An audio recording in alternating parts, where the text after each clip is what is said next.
do the backstage shit live. Cool. Yeah. No, I'm all in. I love your streams. I just shut the door here down in my basement.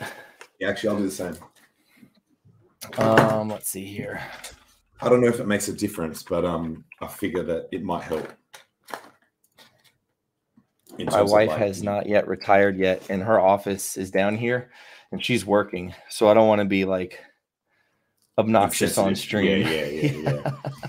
Yeah, I live alone, but I just kind of like I'm not sure how soundproof it is to the other houses, like, and I can get pretty loud sometimes. All right, let's fuck with these volume levels. So we're not streaming. We're streaming onto stuff where we're allowed to smoke, or no? Yeah, I mean, this is where we do the steak and bake every time. I do it on Twitter, on Twitch, and then YouTube. I've had a couple copyright claims because of music I play at the beginning or whatever, but I don't care. Yeah. Yeah, I think I get copyright claims on almost all my videos. I need to stop doing it though. Does that hurt? Like, will they eventually take your channel down? Nah, it's fine. Like it only messes with monetization. Okay. But my videos aren't monetized anyway, so it doesn't matter. So I just hit 1,000 viewers. So what? Wait, now? Or you mean? Or no. 1,000 like subscribers. I mean, yeah. Nice. Mine's pretty much the same. I think I'm like 1.1K. Nice. And I think at 1,000 you can start to get super chats, but I don't know. Are you allowed to get super chats if you have a copyright claim? It's something like you need 1,000 subs, 400 hours of your content being viewed, and you have to have 2FA turned on. I think other like requirements to turn on monetization. I haven't done it yet, even though I've like met those requirements. I'm definitely not going to turn on ads though. I might turn on super chats.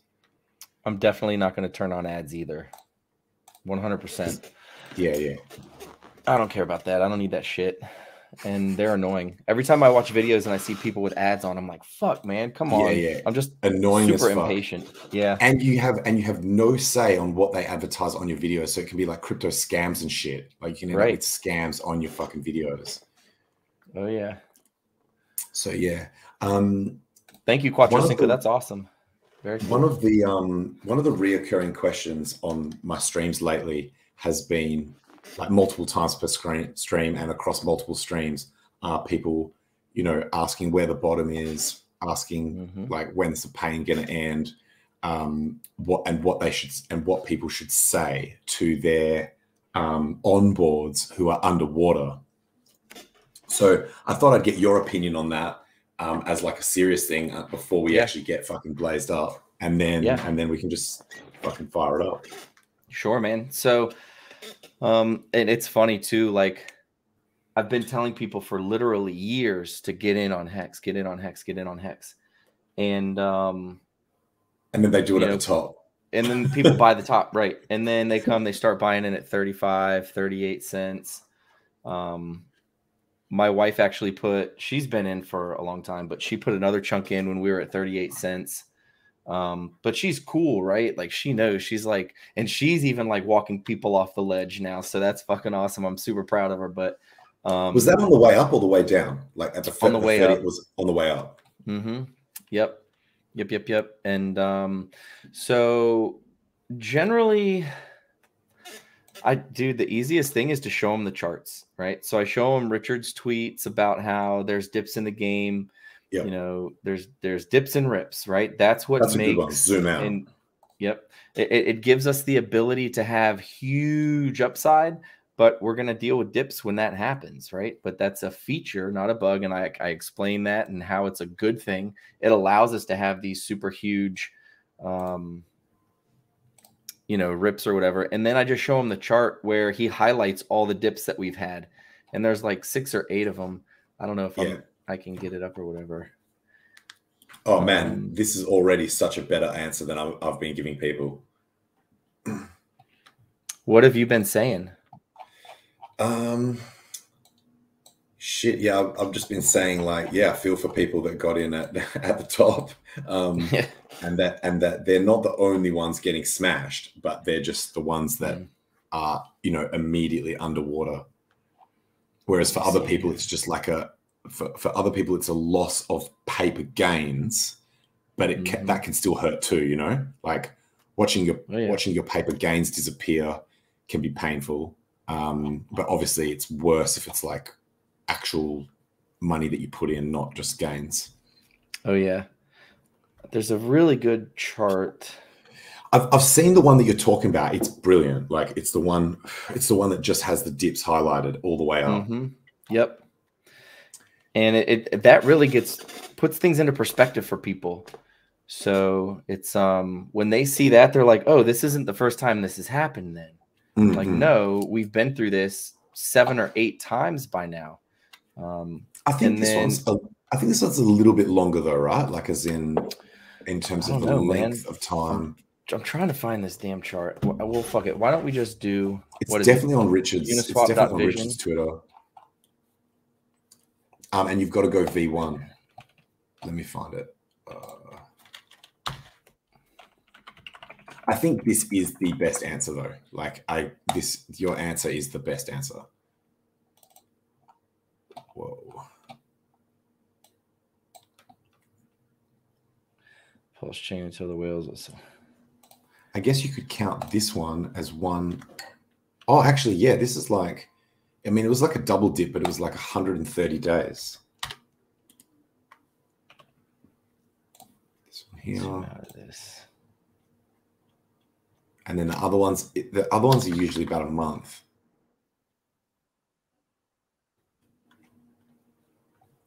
So, but yeah, in May of 2020, it looks like from there on, it was quite an extended sideways to downwards period and ended in an absolutely epic rally.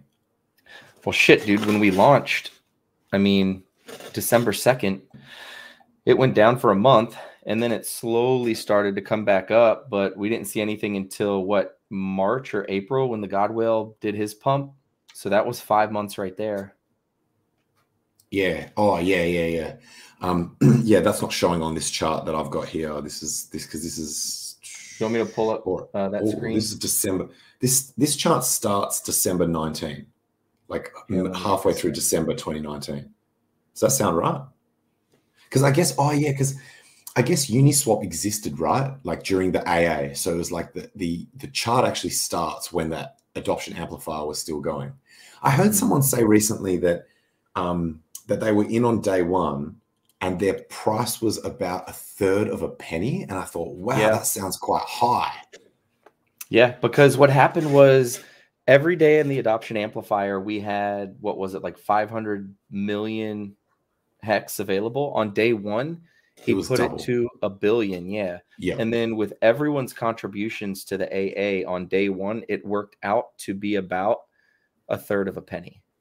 Damn. So when you I FOMOed in like a retard on day one. So like people that went in hard on day one, they have not experienced a 10,000x yet. No, I went in hard on day one. And then I continued Did you blow your full load or you saved? You saved. So that's one of the things that I learned from 2017 and prior, not to go all in. Don't put all your eggs in one basket. Right. Yeah. So I FOMO'd. I went hard on day one, but it was just a fraction, probably like an eighth. And I wasn't planning on putting anything else in. I was planning on keeping everything else in Bitcoin and all that shit. But then once I started to see the performance, I literally liquidated everything and dumped it all into Hex. And it's fucking wild, bro. You know what? So that's only 166x, which sounds tiny compared to a 10,000x, but self-referral and big payday would have to be factored in on that. If you did both of those, then that would probably boost that figure quite a bit. Significantly. I just had this idea in my head because I did go in on day one and almost every day for the first like 100 days or something. Like I was going in like every single day. It's brilliant. But and so I didn't ever actually look back at what my cost basis was. I've just been like, but I just assumed that the prices were lower than that, but it actually wasn't. Yep. And thank God he at least doubled it on day one, or else it would have been, 6/10 of a penny. Like, so this 166X would then be 83X. Oh, yeah. not even in the 100X club. Get the fuck out of here, Richard. Right. No way. Which is why here for some sub 100X bullshit. Right. But Definitely then dollar cost averaging, continuously over that first year up to big payday was super, super important. And even since then, we did what? So we went from after the big payday dip, we dipped down, and I tried to fucking buy it, but I didn't have my slippage right, and the order that I put through didn't go through at like 0.2 of a penny. But when we went from that 0.2 of a penny down to let's see here, when we went from that 0.2 of a penny down after big payday up to what, 56 cents? What's that? 5 into a penny times 56. What's 5 times 56? And that's how many X we had since the big payday dip, essentially, right? Is that math right? 5 times 0.56 divided by 0.002. Yeah, 280X. So just in the last fucking year, we've seen a 280X. If you got in on that big payday dip, you would 280X your fucking money right now. Nice. Yeah, I remember the day I went largest on, I had a theory that on Christmas Day, people wouldn't be fucking around with crypto. They'd be like with their families or just like, I don't know, doing some other shit. And so I went in larger than I normally was doing, because what I was doing daily, I went like, a lot larger, like many times larger. And it didn't, I think it did end up being a little bit of a better rate, but not by much. Yeah. Fucking Christmas, man. Like, so I went in on Hex and I dumped in hard, and then it just continued to fall after day one.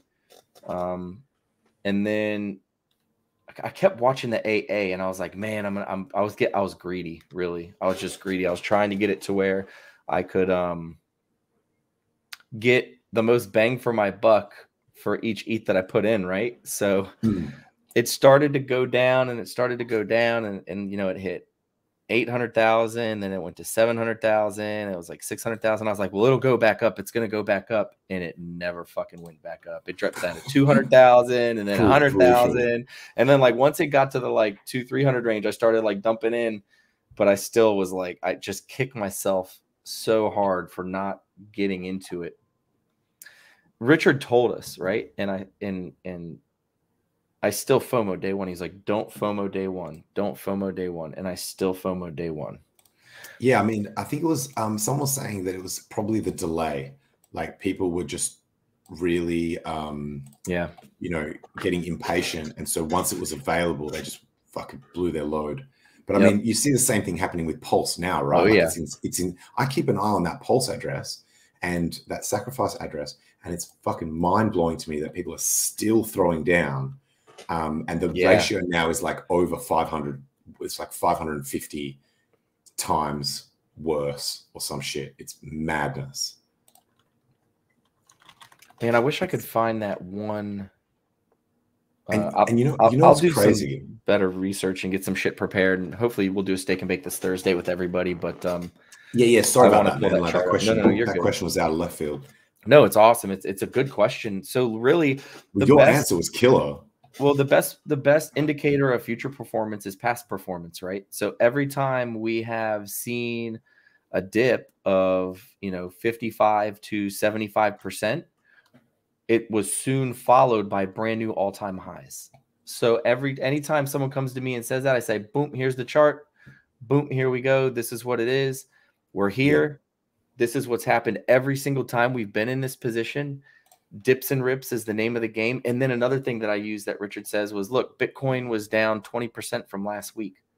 You know what I mean? Like Bitcoin's had a pretty big dip here. I haven't seen the price chart or if that's come back up here over the last few days or whatever, but I always give those examples, right? So, so they can kind of see and say, hey, oh, this has happened multiple times. Okay, cool. That's exactly why I'm here.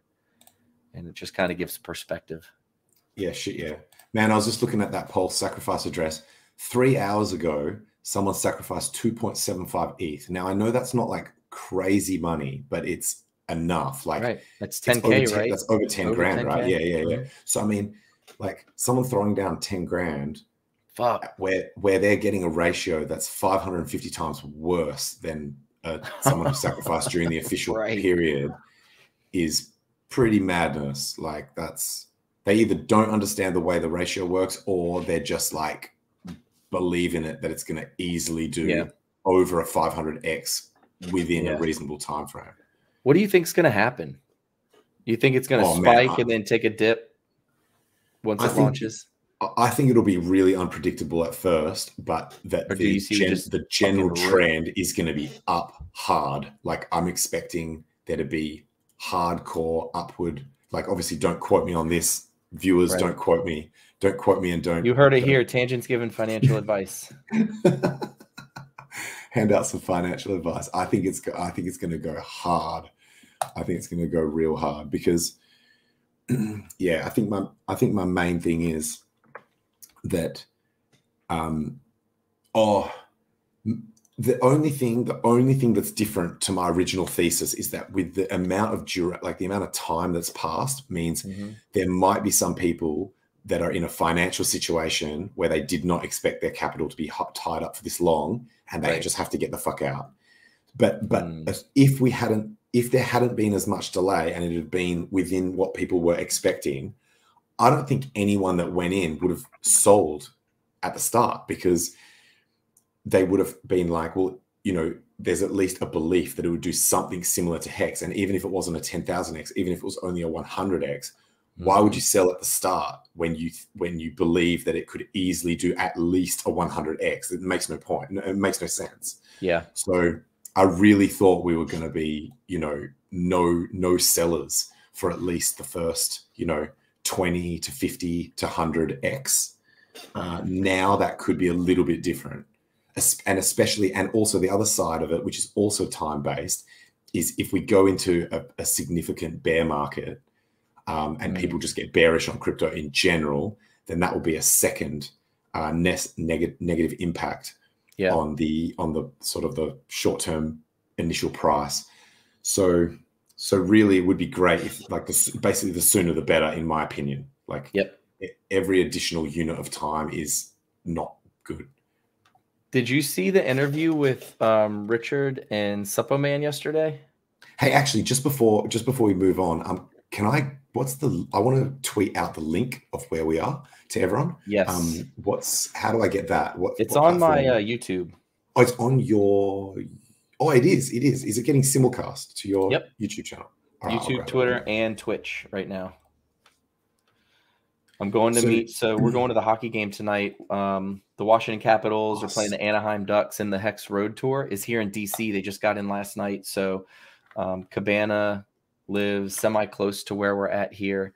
And we're going to catch up. Like my wife's getting off work a little bit early and we're all going to go party with them in pregame. So we're going to go to the Caps game tonight. We're going to see Ovechkin. We're going to see a lot of stuff, like really good hockey players, bro. I don't know if you get into hockey at all or if you know anything about it. Sick. You're talking about ice hockey, right? Yeah.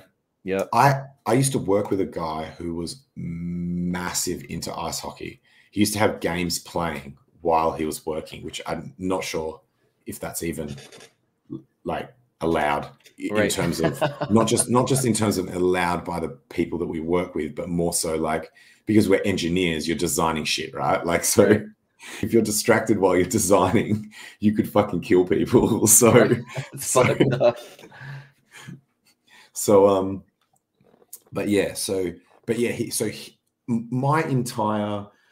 My entire knowledge of ice hockey is really thanks to that one guy. He used to wear, his favorite team was one, it was blue and it had a fucking, like the logo kind of looked like it had a wing on it. Do you know that team? The St. Louis Blues, maybe? I think that might be it. I don't know. You know what? I'll just Google the. Cabana is like, he's a hockey player. Like, he knows hockey much more than I do. I know a little bit about hockey. I mean, I've been a Caps fan. That's the one. That's the one. That's the one. Is it the one? Okay. Yeah, that's the one. That's his team. That's his team. The logos. Here, I just Google image search the logos. Man, you know what? If you have played the game, it gives you so much more appreciation. Like, even if you played it in like high school, and even if you weren't any good, it gives you so much more appreciation for what is going on in the game. Oh, yeah. You know the rules better. You know what it's like to be doing it first person. You know the skill required. You know how difficult certain things are. I think it just gives you a level up on the appreciation of a game. Oh, yeah. When you understand the ins and outs of it, right? Like, I know nothing about cricket. So, like, if I were to go to a cricket match, or if it's on TV, like, I have a buddy who's from Barbados, and he's all about it. And I sit there and I try to watch it, and I'm like, I have no idea what in the F is going on right now. And like baseball's a slow sport, right? So if you don't know baseball and you go to a baseball game and you sit there or you try to watch it on TV, it's probably the most boring thing that you've ever done in your entire life. Man, cricket's got to be up there in boring sports. You know, like, I went to a cricket game once as a kid, and it was so boring, it turned me off watching the sport for basically my entire life. And but they've got this new thing. I don't know if you've heard about it. It's called like Big Bash. So they've got this game of cricket here called Big Bash, and one of my friends invited me to a game, and I was like, nah, man, I don't really watch cricket. And then he was like, look, I'm only in Perth for a few days, and we've got this spare ticket that's going to go to waste because someone backed out. And I was like, all right, man, I'll come say hi and like see this game. And it was actually pretty good. Like, the way they've done it is it's designed so it has to finish within quite a short amount of time. It's sort of designed for like families and shit, where like kids will get like impatient and like start crying if you're there for like hours and hours and hours. So it's designed to be like this accelerated, and all the rules are designed around it, making it more of a spectator sport. Now, I know for some people, you'd be like, you're going to fuck the sport up if you design the rules to try and make it look more for the spectators. They did that in baseball recently too, where they added in like a pitch clock where you have a certain amount of time between each pitch. They tried to like speed the game up. They might have gotten rid of that. I don't know if they still have that in Major League, but okay. Yeah, so similar idea. But yeah, they were just trying to keep it more family friendly, and for people who are just trying to get into it, speed it up. Because when you watch it on TV, it's just boring. But playoff baseball, like once playoffs start, it's a whole nother level, man. Like, every single pitch matters.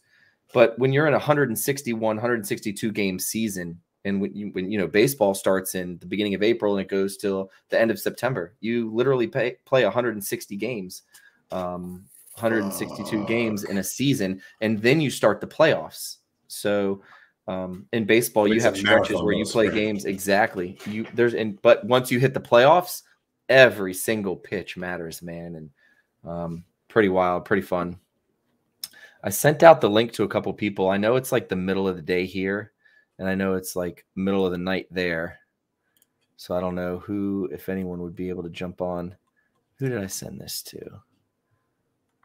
Dude, I was shocked. So the last steak and bake that we did, I think you were sleeping, but yeah, I missed one, didn't Valiant Brand came on, and I was like, bro, I had no idea that you blaze, and he took a bong rip with us on stream. Like, that was wild, bro. I was like, I had no idea that you blaze down like that. And he was like, oh yeah, and then he like pulls out his bong.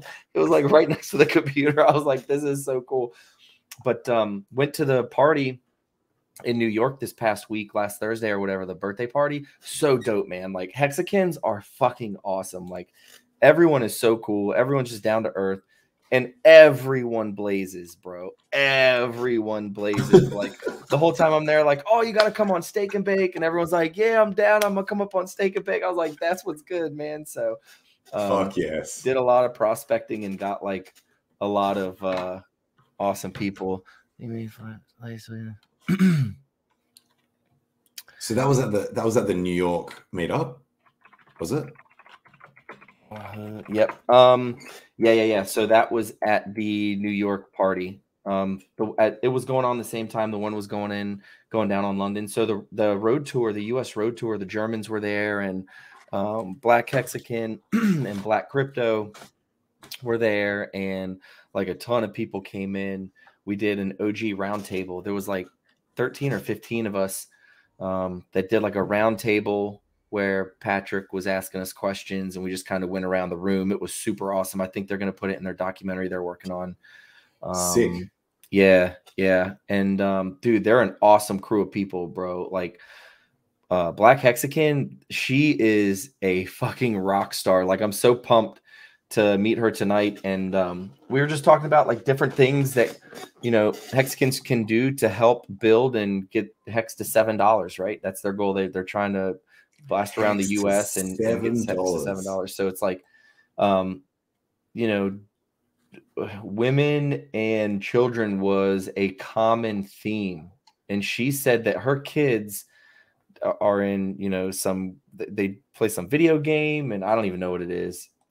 My son's not that old yet, but plays this video game, and unless it's like when he gets a gift or something for his birthday, he wants nothing to do with it unless it's like one of those digital cards where he can buy stuff or assets in the game or whatever.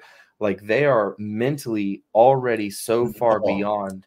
You might be talking about Fortnite antiques. I don't think it was Fortnite. It was something else. Okay. Or it was somewhere that you could get content for games like Fortnite and different games. Maybe like Steam. That, but no, I'll see her tonight. I'll ask her. But her point was like, kids already have developed the mentality that digital assets are the future, right? And clearly the antique people and traditional that gen understands the digital economy. They understand it like that, and they grew up with it. Right. So if there's a way that we could somehow reach out to moms and I don't even know how we would like reach out to the younger crew or crowd, maybe someone who could develop a game or something, and then, you know, develop a really sick game. And then maybe you have to use Hex or Pulse to do purchases within the game or something like that would be dope. But it's just an awesome sit down. Let me come back to the point. Like, the OGs, we all met up. So we had that luncheon where we were talking about different ways we could build the community and different things to go on. And then after that, they had lunch for us. After that, it was like a rooftop bar that they had rented out, open bar. We all went and kicked it and hung out and had a blast. And then after that, the party kicked off. But before, let me give a shout out to Jay Mills and Jackie Hexakin, man. Like, they are the coolest people. Say what? Isn't Jay Mills a proper celebrity? Like I don't know. Like a rapper? Maybe. But there's a Hexakin called Jay Mills. Him and his wife, Jackie Hexakin, or JAQ_Hex or whatever. They're awesome people, man. Like, I've talked with him before about doing some ice fishing and stuff, and he hit me up and said that they were getting a limo before the party and asked if I wanted to ride around in the limo for a couple hours drinking before the party kicked off, just as like a little pregame. So I was like, fuck yeah, I want to fucking ride around in a limo for a couple hours. So basically the limo just picked all of us up. We rode around Manhattan for like 2 hours.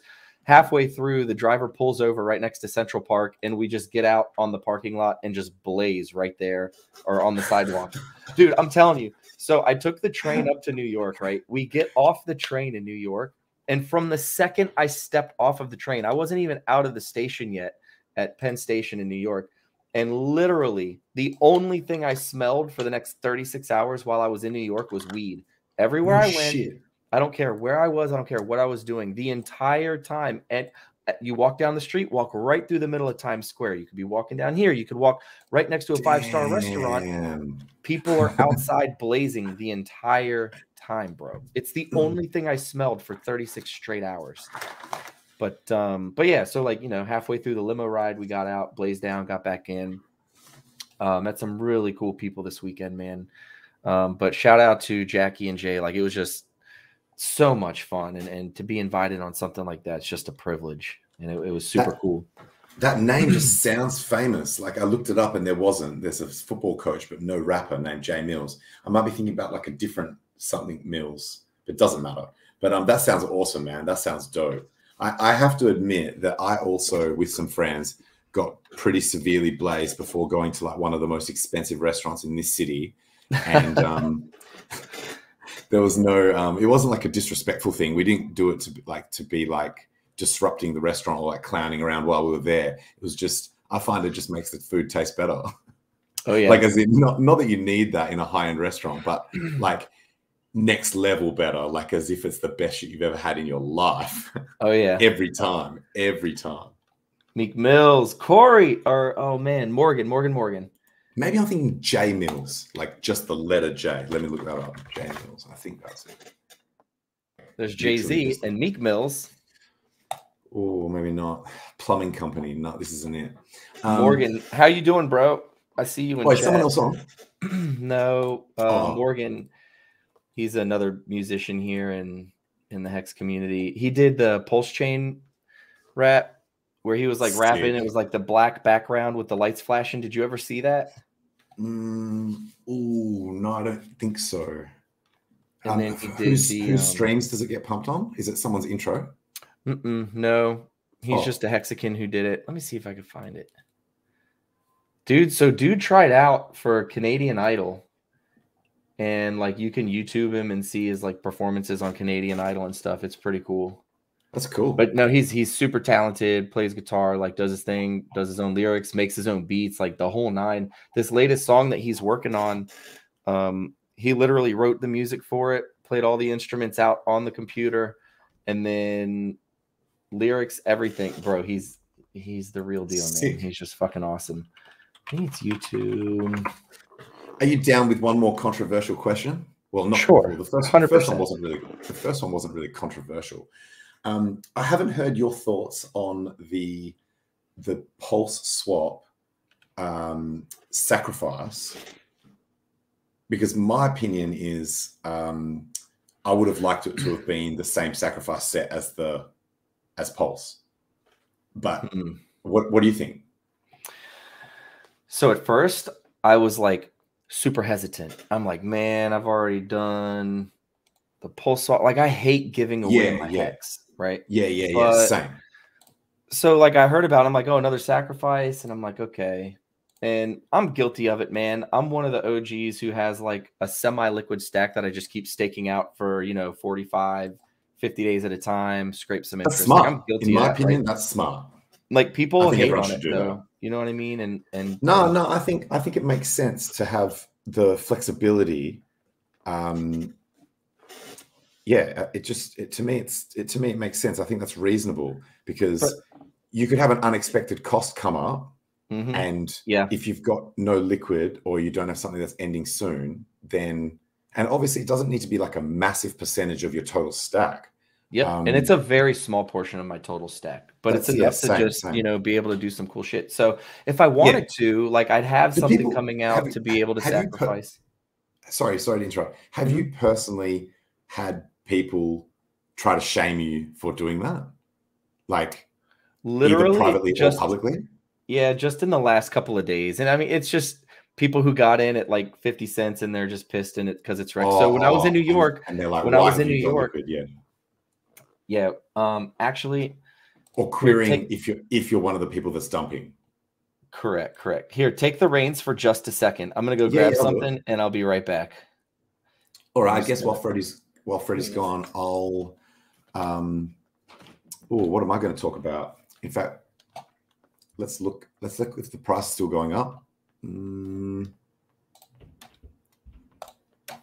So yeah, my opinion was I had a very similar thought process where I was not. Oh yeah, price is still going up. Fuck yeah. Well, at least on this chart it is. I'm on Uniswap V1, which is usually a bit different. Let's check. All right, I'm back. So the only thing I've sold any Hex for is Louis shit. And I was looking for a gun case, like a Louis Vuitton gun case to put one of my shotguns in when I go hunting, like just to flex hard as fuck, right? And I found one from this dude who is a collector in New York City. And I messaged him like 2 months ago on WhatsApp, and it took like 2 months to get a response. And I finally got a response back, and I was at the gym one day, and like I saw I had a notification. I looked at it, and the dude was like, yeah, I still have the gun case. I was like, holy shit. So he was like, I can video chat, and you can see the condition of it. So when I got home from the gym, my wife and I were looking at it, and we did a video chat with this dude. He's got this store in New York, like right off Broadway. And he has all this fucking awesome shit, man. Like he's got super high-end clientele who he buys shit from and then resells it in his store. And he's a licensed secondhand dealer in New York. So I never ended up. This shotgun case is a real LV product. It's someone had it custom made. Yes. So they'll custom make shit for you, right? Okay. That makes more sense to me. Yeah. I was thinking, would Louis Vuitton associate themselves with guns in terms of like their brand reputation? But So this is a custom product. Some rich old dude. Yeah. Some rich old dude had this, and he had like a couple other things. And on the monogram, it actually had like his initials and shit. Like, they will in do yellow over it, right? But it wasn't stitched in. It was just on the gun case. And then there was another big bag, but some collector in Mexico, there's like a collector down in Mexico who collects Louis shit, bought the bag from him, but didn't buy the gun case from him. So the gun case, all like long story short, I wouldn't have been able to use it because it's more of an antique than anything. And I wasn't about to pay $5,000 for a fucking gun case that just sits in my closet and like we look at, you know what I'm saying? He did have a lot of other cool shit in this store. And so ended up buying a couple of things from him, like a big Louis duffel bag, and then like a suit thing that you put your suits in when you travel, like a suit. It hangs up or whatever. You know what the fuck I'm talking about. So when I bought that shit from him a few weeks ago, that was the first time I had ever gotten rid of any of my hex, literally in 2 years. And I'm going to come back to the question here. Has anyone ever like talked shit or whatever? Holy shit, man. So Respect. Got that. So went up to New York to the party last weekend, and I was like, dude, I want to go by this guy's store. So my buddy Hexagon 720 and I, the morning after the party, we get up and we go down to this dude's store. And I'm in there and I meet him. I shake his hand, get to talk to him and blah, blah, blah. Appreciate you sending everything over. He was like, check this out. This was just made. So what he does is if he gets bags that aren't in like perfect condition or good enough condition to sell, he has a guy who like takes shit and makes shit out of the bags. So this guy, I don't know. Repurposes it. Repurposes it. It's a Louis Vuitton champagne koozie that I got. I don't know if you can see it. It's kind of like, but it's got a bottle of champagne in it. Oh, I saw you post a picture of that. Yeah, so I posted that on Twitter, and I caught shit for that. And inside you had Verve, right? There was a bottle of Verve Clicquot in the case. Yeah, which they're owned by Louis, so I didn't know that. That's right. It's yeah, fucking Louis owns that champagne. It's one of those luxury brand fucking behemoths now. It's like fucking Louis Vuitton, Moet Chandon, fucking Chrysler, fucking Bentley. Yeah, it doesn't choke because they just fucking buy car brands. Dude, they buy champagne. Louis owns a lot more than just like Louis.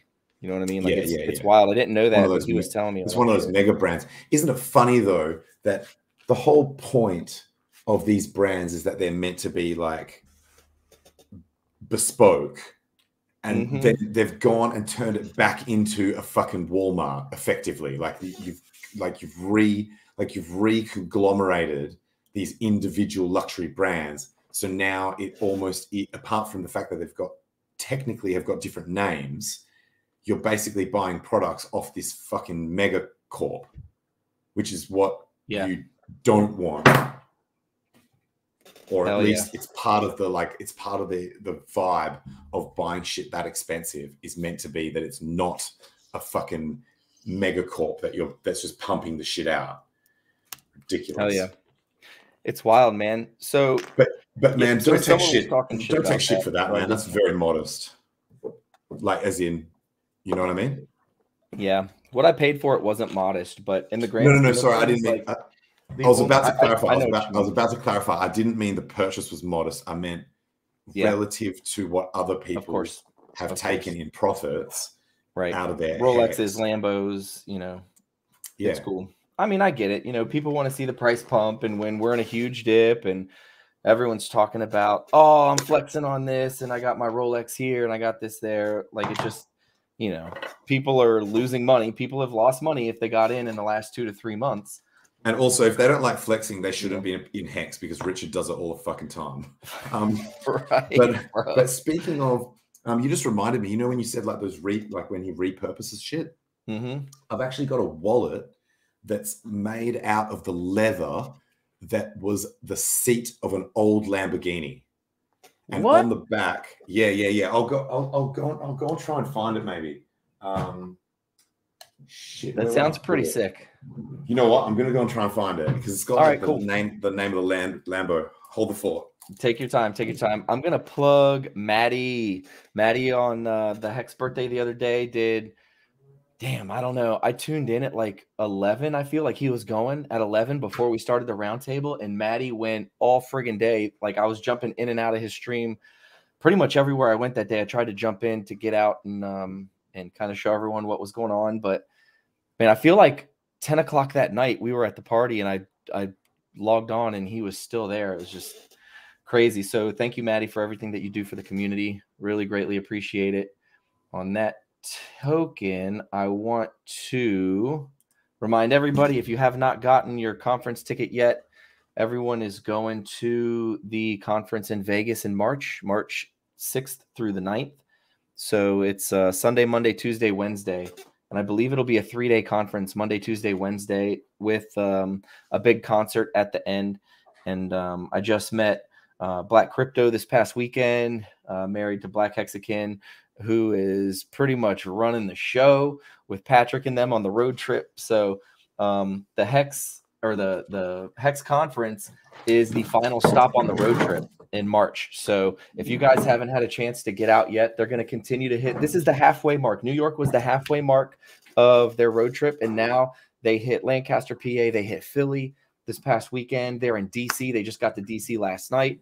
Nardo texts me. So we're going to go party with them. Cabana's coming out tonight. And then after tonight, they do Charlotte, North Carolina. Then they do Atlanta. And then they do Orlando. They do Miami. They're going to be in Miami for a couple weeks. And then I think they're doing Tampa. They're doing 3 different places in Florida, I believe. And then they're going to New Orleans in January. And then they're heading across Texas.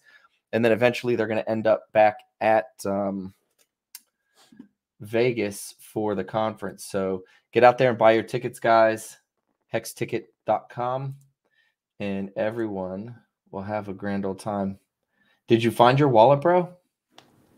Man, I literally thought I found it twice, because I was didn't kind of digging down into a stack of wallets, and because it was like dark looking down it, every time I was like, oh my God, that's it, grabbed it, and then it wasn't it. And then I literally did that twice. I was so proud of myself, where I'm like, yes, I found it while fucking stoned, legendary. And then I couldn't find it.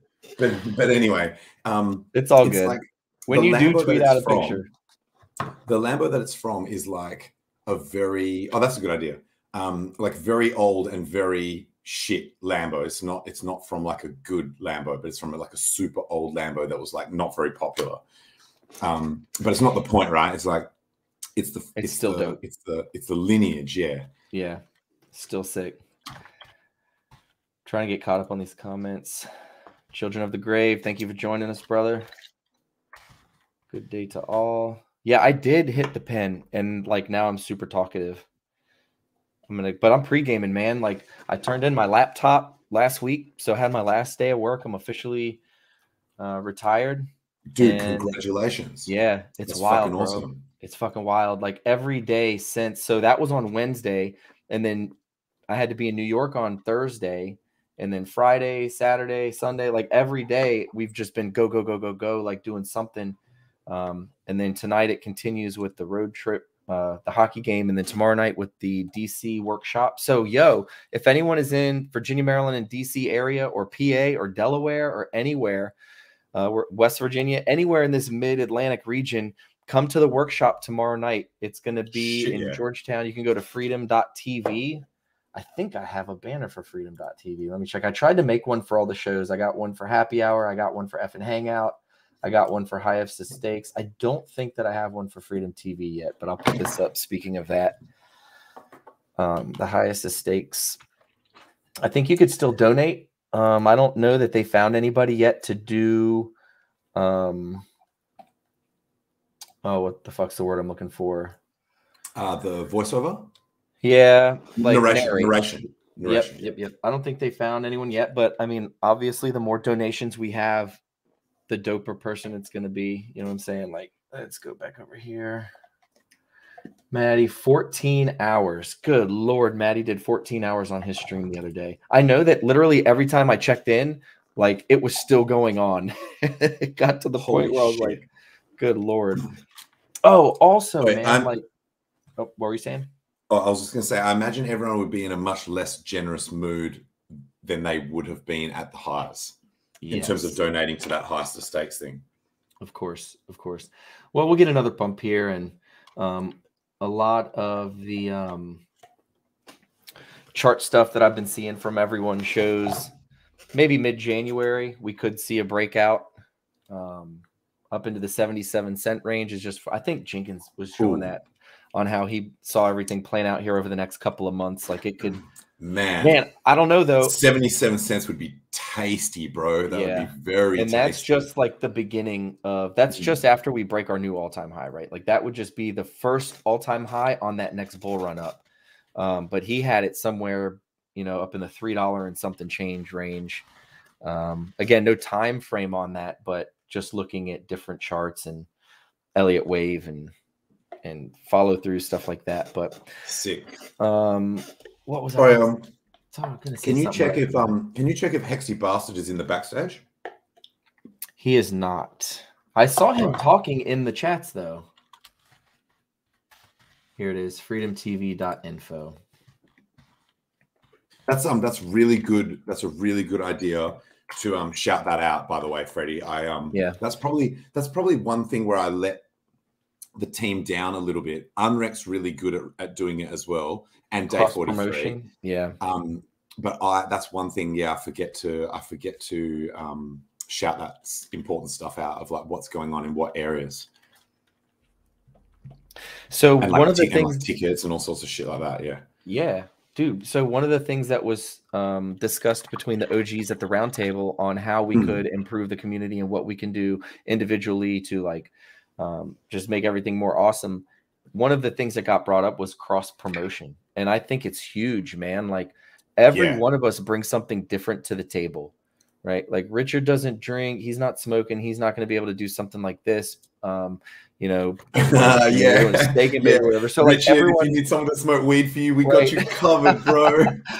Richard, let's do it. Come on a steak and bake stream, Richard. I don't know if you're watching this, probably not. You got way more important things to do than watching. He can get high off our contact buzz. He can get contact buzz. Catch your contact, being on stream while we're blazed.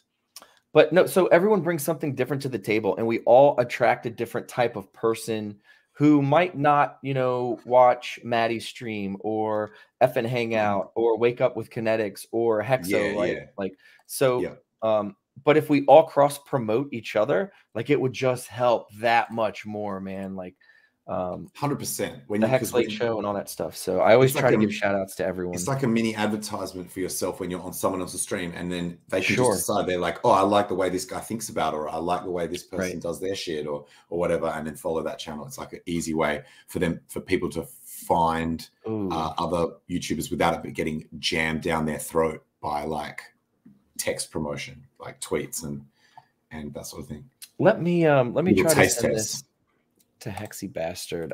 I know that I follow him on Twitter. I guess that kind of means that your viewers are getting a little taste test of me at the moment. Yes.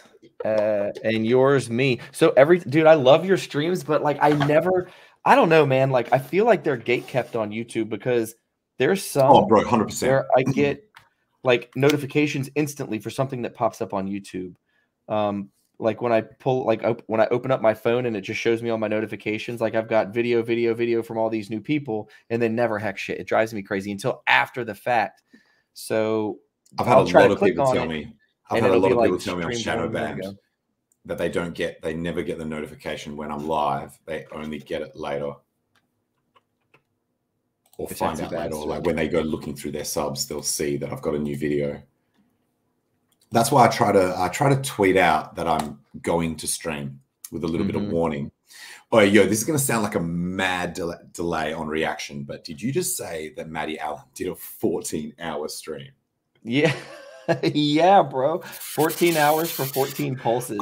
I think I was on. Was that the stream? Yeah, you were on that stream, bro. I was on that stream. I opened it up on my phone. I got a notification. So I opened it up to watch it, and I saw you on there, and I was like, oh, I gotta hop on. So like I put in my earbuds and like I scrambled to jump on real quick.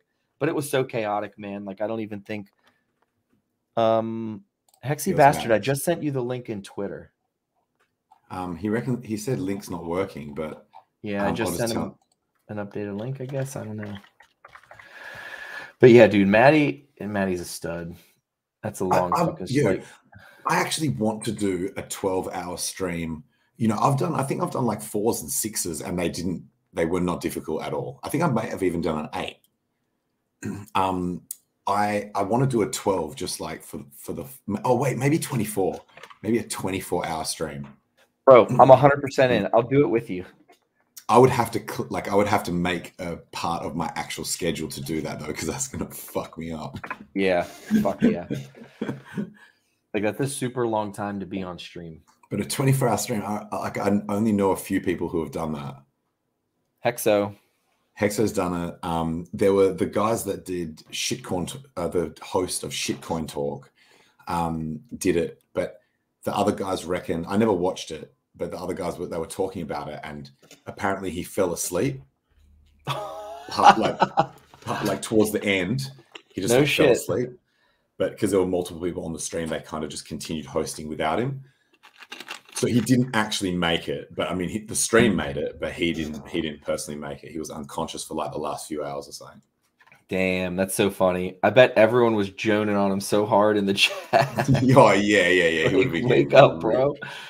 But speaking of staying up for stupid long amounts of time, I'll tell you this brief story where I was out with this chick, and I had been up for, she hadn't been, but I had been up for like, I think like getting on towards 24 hours, and no assistance from any like chemical aids that would typically be associated with someone staying up that long. This is just me and fucking willpower and maybe like some fucking espresso martinis that I've been up this long, but I just had like back-to-back shit. Oh yeah, it was that party I've actually talked about on stream that was at like, and then I went from that party straight to I came home for a bit, then went straight to a gig. So I'd been up for so long. I told this chick, I was like, look, when I get home, I'm going to just pass the fuck out instantaneously. So there's no point you coming over. And she was like, oh no, I don't mind. I'd still really like to come to yours and stuff. And I was like, oh, I think it's better if I just drop you home. And she was like, no, I really, and I felt rude, and I was like, oh, you know, maybe I'll feel better when I like feel less tired when I get home. But anyway, so she came over, and then was she at the party the previous night? No. She had only come to this second gig. So yeah, so basically she was not awake for that really long period of time. And so we got home, and I was like, look, I'm just going to get you everything that you need. So I got like, and then I'm going to pass the fuck out, and you can just come to bed when you want. And so I gave her like weed, showed her like where everything was. I was like, this is cups, here's the fridge, fucking alcohol's over here, ice is here. Like just basically just told her where everything was, gave her weed and a grinder, and then went to sleep. This chick stayed up all fucking night, like in my house by herself, just getting fucking blazed as shit on my weed. And the reason I'm telling this story is because she ate an entire tub of my ice cream and then felt really bad about it the next day. At least she felt bad about it. She was like, and I was like, don't fucking worry about it. I don't give a shit. It's just a tub of ice cream. Like, go for it. I've got multiple. But yeah, it was pretty fucking funny. And yeah, so I just thought I'd tell that story. about weed and ice cream. Oh, and good, Hexy bastard. Staying up stupid amounts of time. What's good, boys? What's good? Yo. Welcome Tangent was going off on a tangent. So yeah, Tangent was on finish. Let him roll. Hey, pleasure to meet you both, man. I've been following 100%. You guys for a long time, so yeah, it's nice to make face, you know. Yeah, how you all feeling? I'm gonna tweet out that you're on here. Oh yeah, good point. Let me tweet that I am on here. That's a good point. Sorry, viewers. We'll be 1 second. Bit of administration work needed. I didn't even just tweet anything out or what. I just jumped on. I was like trying to get my computer set up and just rolled through it. Yo, so one of the dudes, real quick while y'all were doing that, one of the dudes that I met this weekend, Dr. Bong Juice. Do you guys follow him on Twitter? Should Dr. I be? Bong Juice? No, I'm afraid Dr. Bong Juice. He sounds like someone should be following there. This dude is awesome, man. He is the coolest dude. So we get off the train. I'm walking through fucking Manhattan. I'm surrounded by 8 million people on this little tiny island, right? 8 million fucking people, right? I'm walking. We get 2 blocks down into New York City, and I look over into a Starbucks, and I see a dude with this Hex hat on, and I'm like, oh my gosh, there's a Hexagon right here. Like, I've been in New York for 5 minutes and I'm running into Hexagons already. So I'm like a fool. Hexagon 720 and I are walking down the street like a fool. I just start like pounding on the Starbucks window, like, yo, like everyone turns around and looks at me. And then I take my hat and I'm like, yeah, Hex. And then turns around. He's like, yeah, what's good, bro? Like, people must have thought we were fucking crazy. I never met this dude in my entire life. And I just randomly run into a Hexagon in the middle of fucking downtown New York. And he Hex is a cult awesome life, dude. baby. What happened? I didn't catch that either. What did you say, Tangent? I said Hex cult life. Oh yeah. Yeah, dude. I love the man, cult life, man. That was what was attractive for me, you know. Yeah. So you were at the London meetup, right? Oh yeah. Yes, I was, and it was fucking brilliant, man. I think pretty much everyone who went there had an amazing time. Yeah, met Tell us so about many that, people. Man.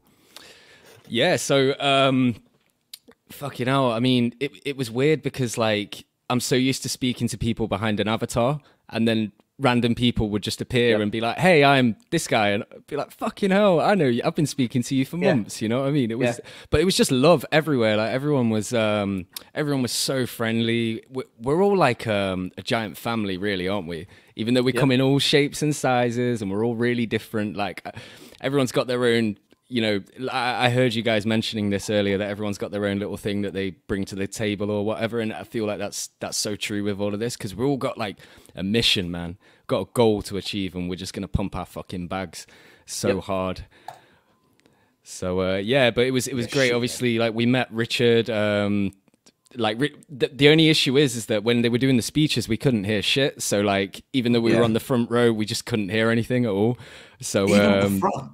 Yeah, literally, man. Because there was people talking and stuff. Do you know me? I think the speech had been going on for like 10 minutes before I even realized there were speeches going on, because I was just talking like towards the back, and then it's just so happened I walked over to someone near the front, and I seen Richard Hart was already on stage, and I hadn't seen him yet. So I was just like, damn. So yeah, stuck around there, but no one could really hear anything. Although I did rewatch it on the stream, and it sounded really good on stream mostly. Yeah. So yeah, that's good to know. And then otherwise, after that, you know, we did loads of photos, and it was just like such a good networking experience. Like everyone was so friendly. I just don't know if I've ever been around such a huge group of friendly people in my life. I've only ever really met like 3 Hexagons in real life before this. Yeah. So it was quite overwhelming, man. It just went by too quick. And then from that, we went to the after party, and that was just a gigantic blur. That was a big drum and bass, and it was just mental, man. Like, and it just ended up. Were you guys at Fabric? Yeah, we went Fabric, man. Anyone who knows Fabric in the UK, it's fucking sick, man. It's like the best club over here. Really? For that kind of music, anyway. If you like dubstep or drum and bass or something like that, it's the best one. I used to be a dubstep DJ like 10 years ago, and that was like my dream gig, you know. That was where I always wanted to end up. But yeah, we went there, and Richard came to the after party as well. We had this little like VIP bit, but he was mingling, man. He was just going around talking to everyone all night, and I got dragged into the VIP bit by sex toys. I always call him sex toys because it's so much like rolls off the tongue more. But Hex Toys, yeah. He just seen me walking past and just he's a big lad, yeah. He just grabbed me like.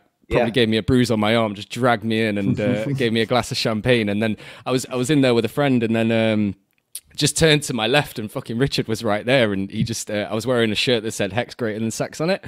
And he just came over and said, nice shirt. And then that's when he fucked off and started doing all the dance moves and stuff. And that's awesome.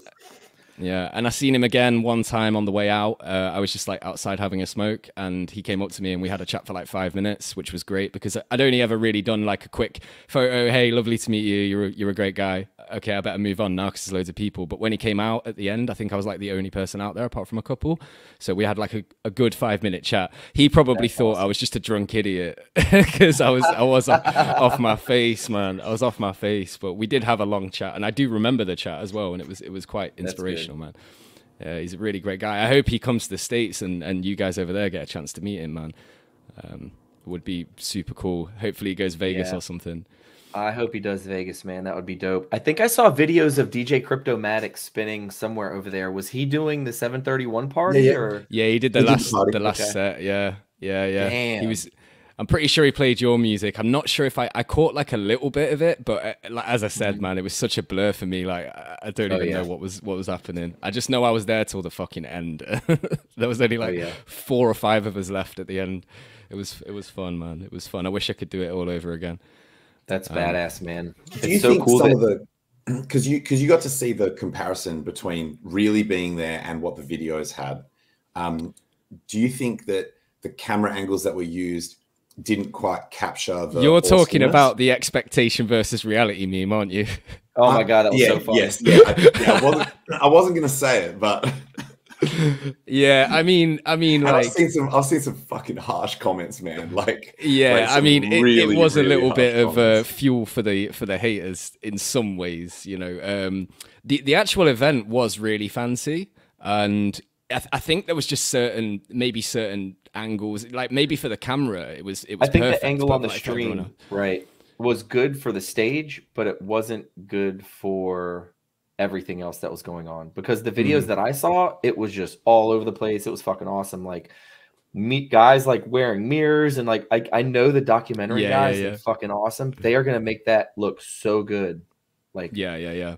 They had a lot of like little surprises happening, you know, around the night. Like the guys with the mirrors that came out, again, I was just like stood at the far. There was this like long hallway where there was a little photo op bit where there was a background, you know, all the photos that have been taken, most of them are with this backdrop.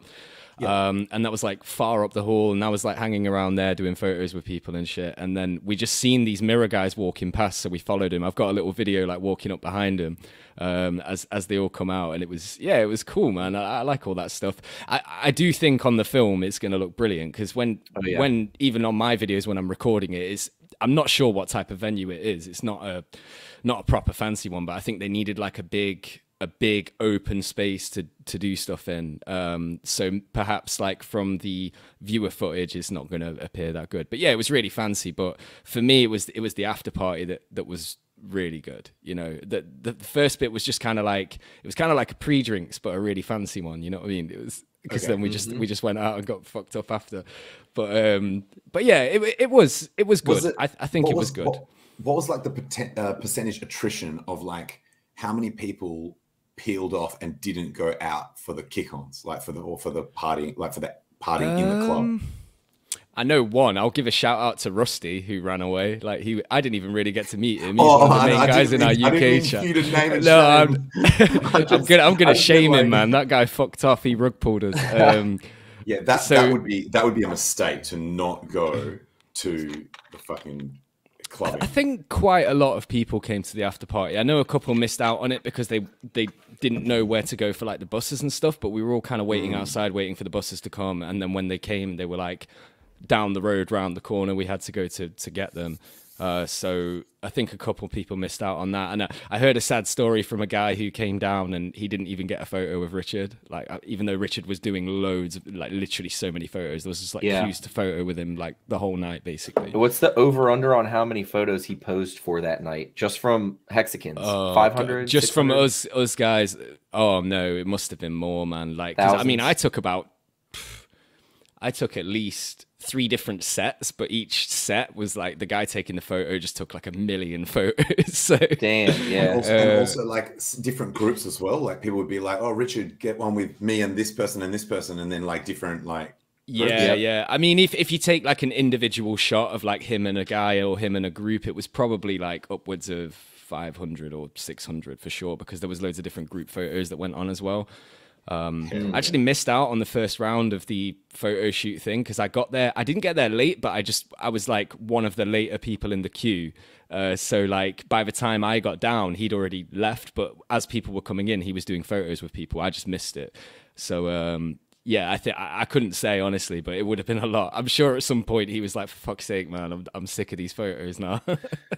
Dude, he didn't put that through on. I mean, probably on the inside. You know, like when you're putting on a good poker face and you're like happy, but on the inside you're like, "Oh, fuck these motherfuckers." Yeah, he didn't show it at all. Yeah, I certainly didn't see. He was like, "Let's it, take more pictures." Like on stream, he was like, I want to, you know, from what we could see, just, and, you know, let's take more pictures. I'm going to get down here. I don't want to take too longer. Maybe that was in his speech when he was up on stage, but I thought I remembered him saying, oh, no. Even after the fact, he posted a tweet like, I didn't drink and I was able to stay up all night and take millions of pictures with Hexicans because I wasn't drinking. If I was drinking, I wouldn't have been able to do that. Like, that was super Well, it's cool. Like all the meetups he was doing in Europe, he made sure that everyone got a photo with him. Like he went around the room and ensured that happened. Because I guess like he's not the kind of guy that's going to be out in public that much. So and he knows people love him, right? So it's just that's what people want to just take away. Because imagine how big Richard's going to be in like 10 years, man. Yeah, he's going to look good on the documentary too, right? Like, all this support, even when it's like the numbers are small, man. Like realistically in crypto, we've got like a small community, but we're loud as fuck. We are out there. Like we are the best community in crypto by so much. It's unreal. Yeah. I've been around some of the others and they're toxic as fuck, man. Oh yeah. Especially Bitcoin. The especially the maxis, Did anybody see, and I don't know, maybe I brought it up before I started blazing here, but did anybody see the Suppo Man interview from last night? That's right. Yeah, I watched like half of it. I don't know who he was, but you know, apart from the fact that it was done on like a shit camera phone, it was a good interview. Like it was good to listen to. Most annoying voice in crypto. Yeah, and he was so like, if you were in crypto in 2017 and you were watching videos back in 2017 on YouTube, he'd been doing crypto stuff since then. Oh yeah, he was one of the influencers, and like he was one of the guys I used to watch. And then I cut off all those dudes when I started hardcore going into Hex with Richard, and I really wrote everyone off, man. Like all of those guys, and shit, even Trayvon was one of those dudes, right? Like. He was promoting everything back in 2017, and after the crash, I just stopped listening to everybody. I turned everybody off. It wasn't anything personal against him. I just didn't like him. And then when Hex launched, I had been following Richard. So I'd been following Richard since then too. He was one of the guys that I kept paying attention to. Another guy who I really liked and who's super funny is Doug Polk. Do you guys ever watch him? Or have you ever heard of him? I don't know who he is, I'm afraid. Poker player. He used to do like crypto news. Yeah, he's I actually liked Doug Polk's videos on crypto, and then when he stopped doing them, I was actually pretty devo. I'm guessing you two have been in crypto forever then, right? Yeah. Or at least what feels like forever. Yeah, See, I've been in crypto about a year now. I bought my first Bitcoin.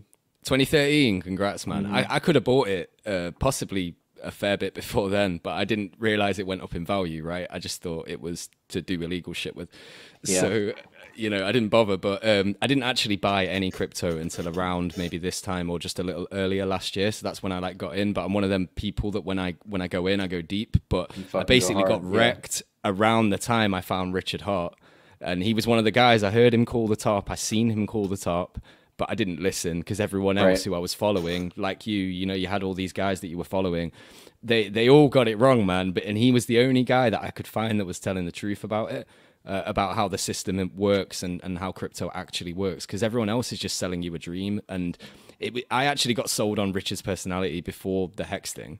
And then I realized how good Hex was. So yeah, but it wasn't immediate, man. It was kind of, with Richard, you've got to cut through noise. You've got to be a smart enough guy to actually listen a little bit, and maybe, you know, maybe even hear a few things that you don't like to hear because it goes against your view or whatever. And once you can get past that, you can really understand what he's trying to do, and it's better than anyone else out there is trying to do. He's promoting the right shit. Hex is not only an IQ test, it's an EQ test. Like, if your emotional quotient isn't enough to handle someone who's outspoken and in your face, you're not going to pass that EQ test. You're emotionally not going to be able to handle it. So it's the ultimate truth engine, right? Like, but so that interview with Suppo, man, like, that was crazy. When I saw that, I was like, holy shit. Because I feel like he was one of the dudes who talked shit. He wasn't very specific, but he was like beat around the fucking bush, like when Hex launched, talking shit. So at least I thought he took a stance against it. I know there was a couple times I saw him streaming and I jumped on just to be like, Hex, Hex, Hex, Hex, Hex. He did something about different coins that pay out yield and stuff. And he wasn't super positive or anything that I can remember about Hex. This is probably 1.5 years, almost 2 years ago now. So I just really shut all these motherfuckers out. So to see him pop up on my screen and him and Richard just be out somewhere chilling, like, hey, here we are, we're eating dinner or having drinks or whatever, doing this interview, like, it caught me off guard. But it seemed to be pretty well received. I think while he's been here, even before now, it's not gone out yet. I think he's done loads of PR shit. Fucking loads, and most of it's not been released. We have no idea what he's actually been doing. I bet a lot of it's not being released too because they want it to save it for the documentary. Yes, yeah, they want it to tease, right? So I know that the Hexicans over here were going after people like Russell Brand and who were some of the other people? They were going after Jordan B. Peterson as well because he was in the UK and stuff like that. I saw that tweet that Richard put out. Yeah, these are big names, man. Oxford. Yeah. Yeah, big names. And then someone was apparently in the Pulse Chain chat who's like friends with Joe Rogan. And he's like, yeah, he's definitely going to get on Joe Rogan at some point or some shit. I mean, I don't know how verifiable that is, but you know, I heard it down the grapevine. Yeah, there's a lot of people in Hex who have connections. So, yeah, all of that stuff is definitely on the agenda. Whether it's scheduled or not yet specifically, I don't know, but I do know that there's a lot of people with a lot of contacts who, you know, are you know, the Joe Rogans of the world and all that stuff. Exactly. Moves are being made, and I can't speak on anything.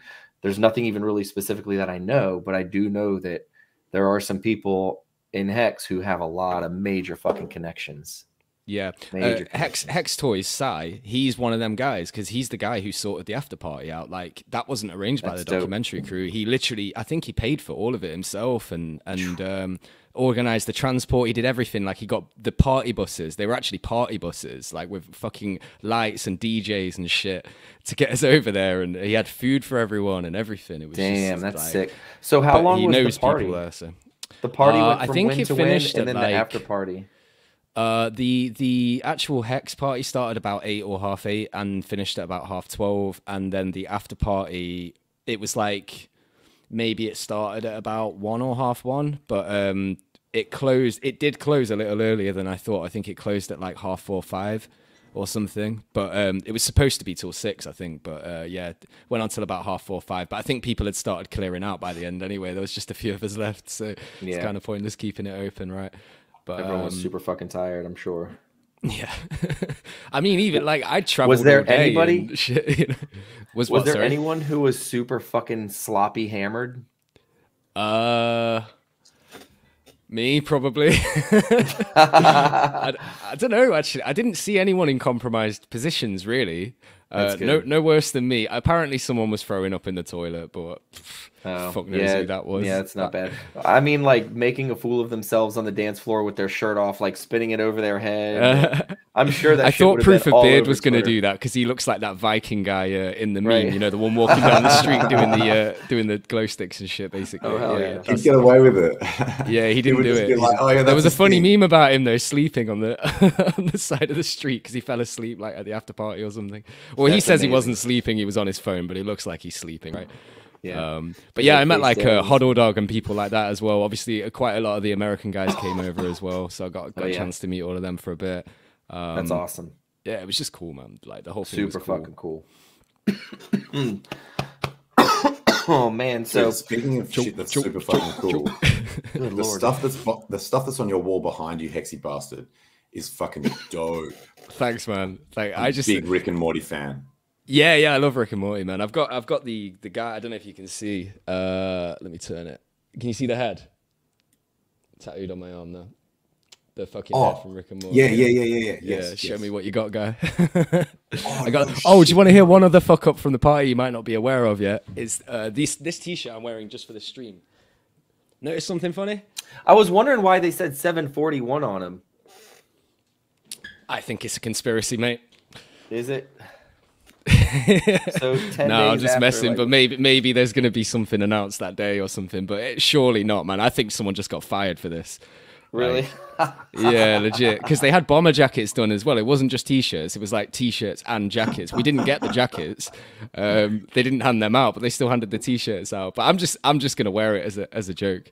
Can we start? Yeah, can we start making rumors about what's gonna happen on that day? Oh my gosh. Yeah. Maybe we should go join the Pulse chat and start some rumors real quick in the Pulse chat on Telegram and see what happens. Might get yelled at by someone. $7.41 by the end of the year. That's the prediction. Hey, I think it's $85 at some point next year. Wow. Yeah, and I think it would dip down to 25, 30 odd. That'll be the doom and gloom that we're experiencing now. I think we're gonna have dips like this every year around this kind of time of year. It might be quite repetitive. Right at the beginning, because everyone did staking ladders right when it first launched for 1, 2, 3, 4, 5, all the way through 15 years. So every year in fucking December, there's going to be stakes that end. And just part of the game. They're going to take profits, man. And most people probably just sell their interest, but we are going to have the odd dumper that does hurt the price a little bit. And but I just think it's good, man. I mean, I'm really happy when I see us dip. I want us to go further. I want us to do a full 85% dip. Please no. Please no. Why not? Well, yeah. What's bad about that, bro? You're not staked. It's not that. It's like the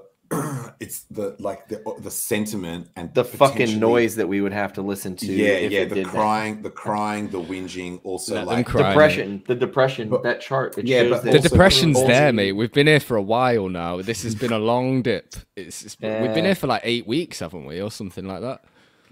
But some people, maybe like we might lose some people that might never come back. You know what I mean? Like, then they're lost. They'll come back. If we get $10, they'll come back and buy our fucking. Yeah, they will. This is the thing. This is where the people who didn't stake are gonna fuck up. Because if I hadn't staked, I'd be fucking up right now. Yep. You know, because you do get worried, especially if you're a guy who's got like, say you had just about 1 million when it reached its top, and you were like, oh god, it's getting close to a point where I'm gonna have to start pulling some of this. And now it's dipped all the way down as far as it's gone. It's going to be pretty sad looking at your staker app right now, but you just got to be patient, man. If anything, just buy more if you can. If the Ethereum fees aren't going to wreck you too hard, you know what I mean? Apparently, they've not been too bad over the last couple of days. People are only paying about $60. Yeah. I got a couple of trades in at that kind of price. Great. I ended up only $60, guys. It was fucking stupid. It was fucking stupid. Now it was a 2-year-old fucking stake, but it was still even on like Saturday night at 1 o'clock in the morning, East Coast time here, where it's like the cheapest of cheapest on everything.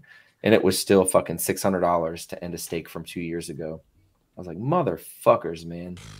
Insane, man. Oh, yeah. And that was like, even with these low fucking fees, like ending stakes is still a lot of fucking money. So one of our Hexagon 720 and I were talking about it. And we were like, yo, is your staking strategy going to change on Pulse from Hex? And yes, I didn't quite understand it. the way that he was explaining it. But yeah, you know, yes, it's going to change. I would do it the opposite way until I heard him say this. He's going to do all of his very long stakes on Pulse because it'll be cheaper to end those. And he's going to do his short to midterm stakes on eHex because it's going to be super expensive. I mean, if we're paying, you know, $6,000, $7,000 right now to end a stake, what the fuck are we going to be paying on ETH in fucking 15 years from now to end a fucking stake? It's going to be hundreds of thousands of dollars, yeah, mate. $50,000 exactly. So if you're going to do long stakes, it makes sense to do that more on the Pulse side. And then if you plan on doing shorter stakes, you can just do your eHex and shorter stakes after launch, obviously. And I was like, you know what? I never fucking thought about that. I always figured that I would do my shorter stakes on Pulse, but if it's going to be cheaper to end them, then that probably makes sense. That's what I was thinking as well, is probably do the shorter ones on Pulse just because it makes sense because you're actually interacting with it a little more. So that's where it's designed to save money, right? It's, in some ways. So you can do more of a ladder, like you can do a more intense ladder on Pulse and actually spread it up into smaller increments and not get screwed by fees. Oh, yeah. So yeah, there's a few people that think the 741 thing is is some kind of an Easter egg, but Richard just don't like doing them. I don't think, like, because it causes such a storm, doesn't it? Oh, yeah, and it looks very typoable, right? It's the key right next to the 3. Right. If you're going to make a typo, that's literally one that could be a typo. I just don't see how they could have got that wrong, mate. Like, really, someone's got to look at the design and, you know, I don't know. True. Very true. Yeah. It does seem ridiculous. Yeah, you do check it over and over and over. Because so Weightless Anchor, right? I have these shirts and hoodies and whatever printed.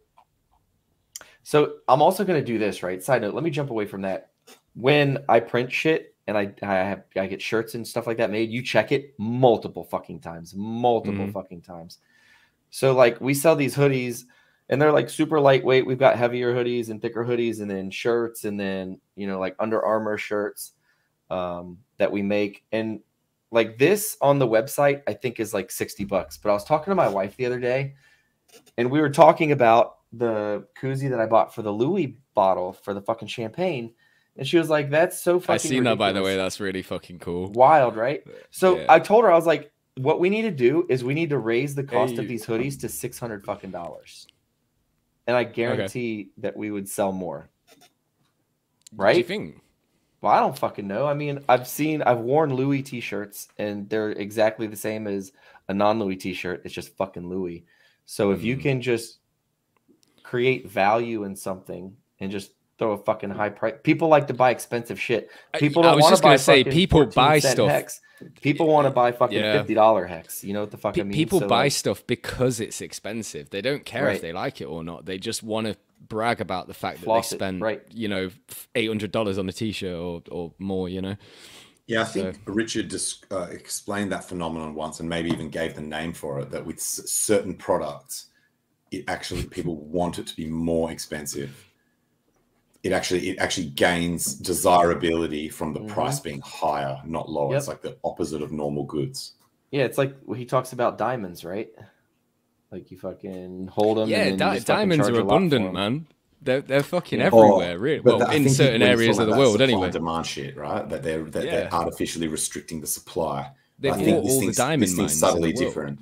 The something being, because that's a manipulated supply, so you're fucking with the supply demand dynamics. Whereas this other thing is like, regardless of the supply and the demand, it's that the desirability goes up just because the price is higher for certain luxury goods. You could do that with t-shirts and stuff as well, though, just by only having like 10 printed and charging $2,000 a t-shirt. No, you guys are going back to supply and demand again. This is separate from supply and demand. You're right. It's a desire to have it literally just because it's more expensive. To have something that is more even if there were hundreds of millions of them around, if they were still really expensive, which comes to play like market cap doesn't matter, right? Yeah. It's like you can have a whole lot of shit and still have all of them be very, very expensive. So to see it break, imagine what the Pulse market cap is going to be. Oh, bro, none of it's going to be for sale, really, is it? So.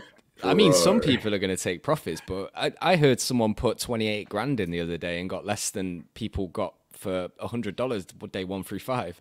Well, yeah, I saw someone with over 10 grand of ETH, like it was a few hours back, and that's going to be like, yeah, what's that? How to divide that by 550? That divided by 550. So this is same as someone who sacrificed $18. Hey, one of my mates only sacrificed about $12, so he's going to be doing as well as that man there. Say that again. What was it? So you know how we saw someone put like about 10 grand worth of ETH in a few hours ago, Freddie, earlier on the stream? Yeah. That person gets the same amount as someone who put in $18 at the start in the official phase. Oh, these motherfuckers who are buying now are not going to sell at a loss. They're going to have to be forced to wait because they're going to be so down on their investment like immediately. Or not. I mean, I don't know. Maybe they won't be. Maybe they won't be too far down, which is bullish. I'll take it. You know? Yeah, I'm all in. You know, Ballet Brand made a really good video sort of encouraging people not to speak in absolutes and say, like, because people who are out there being like, definitely don't sacrifice now. That's like, it's really dumb. Definitely don't do it. He's like, how do you know it's not going to just like do an instant 100x on the first day, and then those people will be kicking themselves for not buying in at like 400 times the sacrifice rate? Like, because we don't know the future. You can't, like, you're basically handing out financial advice in the negative, which is still financial advice. Like, telling someone to not buy something is still financial advice, and you don't know whether it's a good deal or not until the price starts. So I mean, I still think $18 man, for 10 grand. Like, literally, it's only been a few months that have gone by. And paying 10 grand for something that someone paid $20 for. Fuck. I know, man. That makes me really bullish though, because I've seen loads of transactions like this. Like the biggest one I seen recently was 28 grand, which was maybe 2 weeks ago, something like that. And even that at the time, I think it was equivalent to less than $100 at the time, and that's 28 grand a few weeks ago. So imagine what people are getting now, man. It's just going to be pennies, really. And also remember that shit is exponential, right? Like, as in, it's because it's 5% a day. It means that it's from here. The next, like, even another week it'll be ridiculous. Yeah, you know what I mean? So like, if we're at around 550 now. It's compounding, right? Yes. Because compound daily. It's compounding daily, which means it's fucking hectic. Yeah. I just feel like anyone who got in day 1 through 17 at any stage, almost any size, as long as you put in more than, like, I don't know, $10, $20 or something, if you're willing to wait 2 years, you'll probably be a millionaire. So basically, in about a week, it'll be around 670 times worse. Then about 900 times worse the week after that, and then it's like 1250x like worse the next week after that. So, and we know the Pulse is definitely not guys. Go for it. Like, so the longer this goes on for, the more insane that is going to get. Like, it's in 2 weeks and a bit, we're going to hit 1000x. Yeah. That's insane, bro. So they were talking about that on Suppo Man, 1000x, right? 1000x coins, 1000x. So is that 1000x from what you put in USD on day 1 through 17 of the Pulse launch? Well, I mean, where do they take that 1000x from?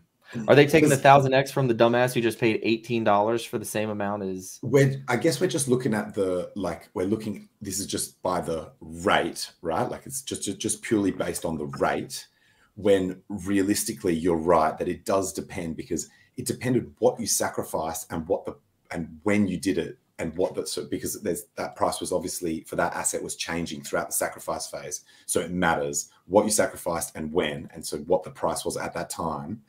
And that obviously will mean that this ratio that we're looking at here is subtly different for each person based on their sacrificing schedule. But in round terms, this is how much worse it is now. Well, originally he said that the Ethereum people were going to get diluted 10,000x, but now he's saying it's 1,000,000x, isn't he? Yeah. Yeah. Sorry, just to add to what I was just saying, remember your positioning as well in terms of your scale also made a difference because there was bonuses for that shit as well. So there's really quite a lot of factors that really individualizes what rate each person got. And then what was that you said, Hexy Bastard, about what did you just say about? Oh, fucking hell, I can't even remember now. That's gone already.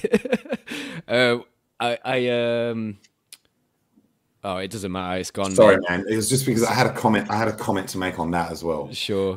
Sorry. No, it's my bad. RC this in the chat saying, is that a picture of the PP on the wall? And yes, it is a picture of the PP on the wall. You're welcome. Oh, sorry. That's right. I just remembered. Richard Hart. So the reason for that change in the ratio of what he had originally estimated it to be to what it ended up being, it was because of all that huge amount of sacrifice that came in right at the end. He had set a minimum ratio that if there wasn't enough sacrifice, ETH holders would still get diluted by 1,000 to 1 or whatever. But then that was like a minimum. Then after that, it was based on the amount that got sacrificed. And because so much more got sacrificed than expected, it blew that rate out of the water by like another 1,000x. Yep. Yeah, it's going to be crazy. Pulse Chain's so bullish, man. I haven't even really been thinking about it that much, but now that Hex thing's done, I'm just like, damn, that's going to be so good. Yeah, I often forget that it's a part of my portfolio with Pulse. Yeah, it isn't yet, though, is it really? Exactly. I guess that's a good point. That's probably why when I'm looking at my portfolio, it's not listed on there. And then every maybe week, I'm like, oh yeah, that's actually also part of my portfolio. Mm.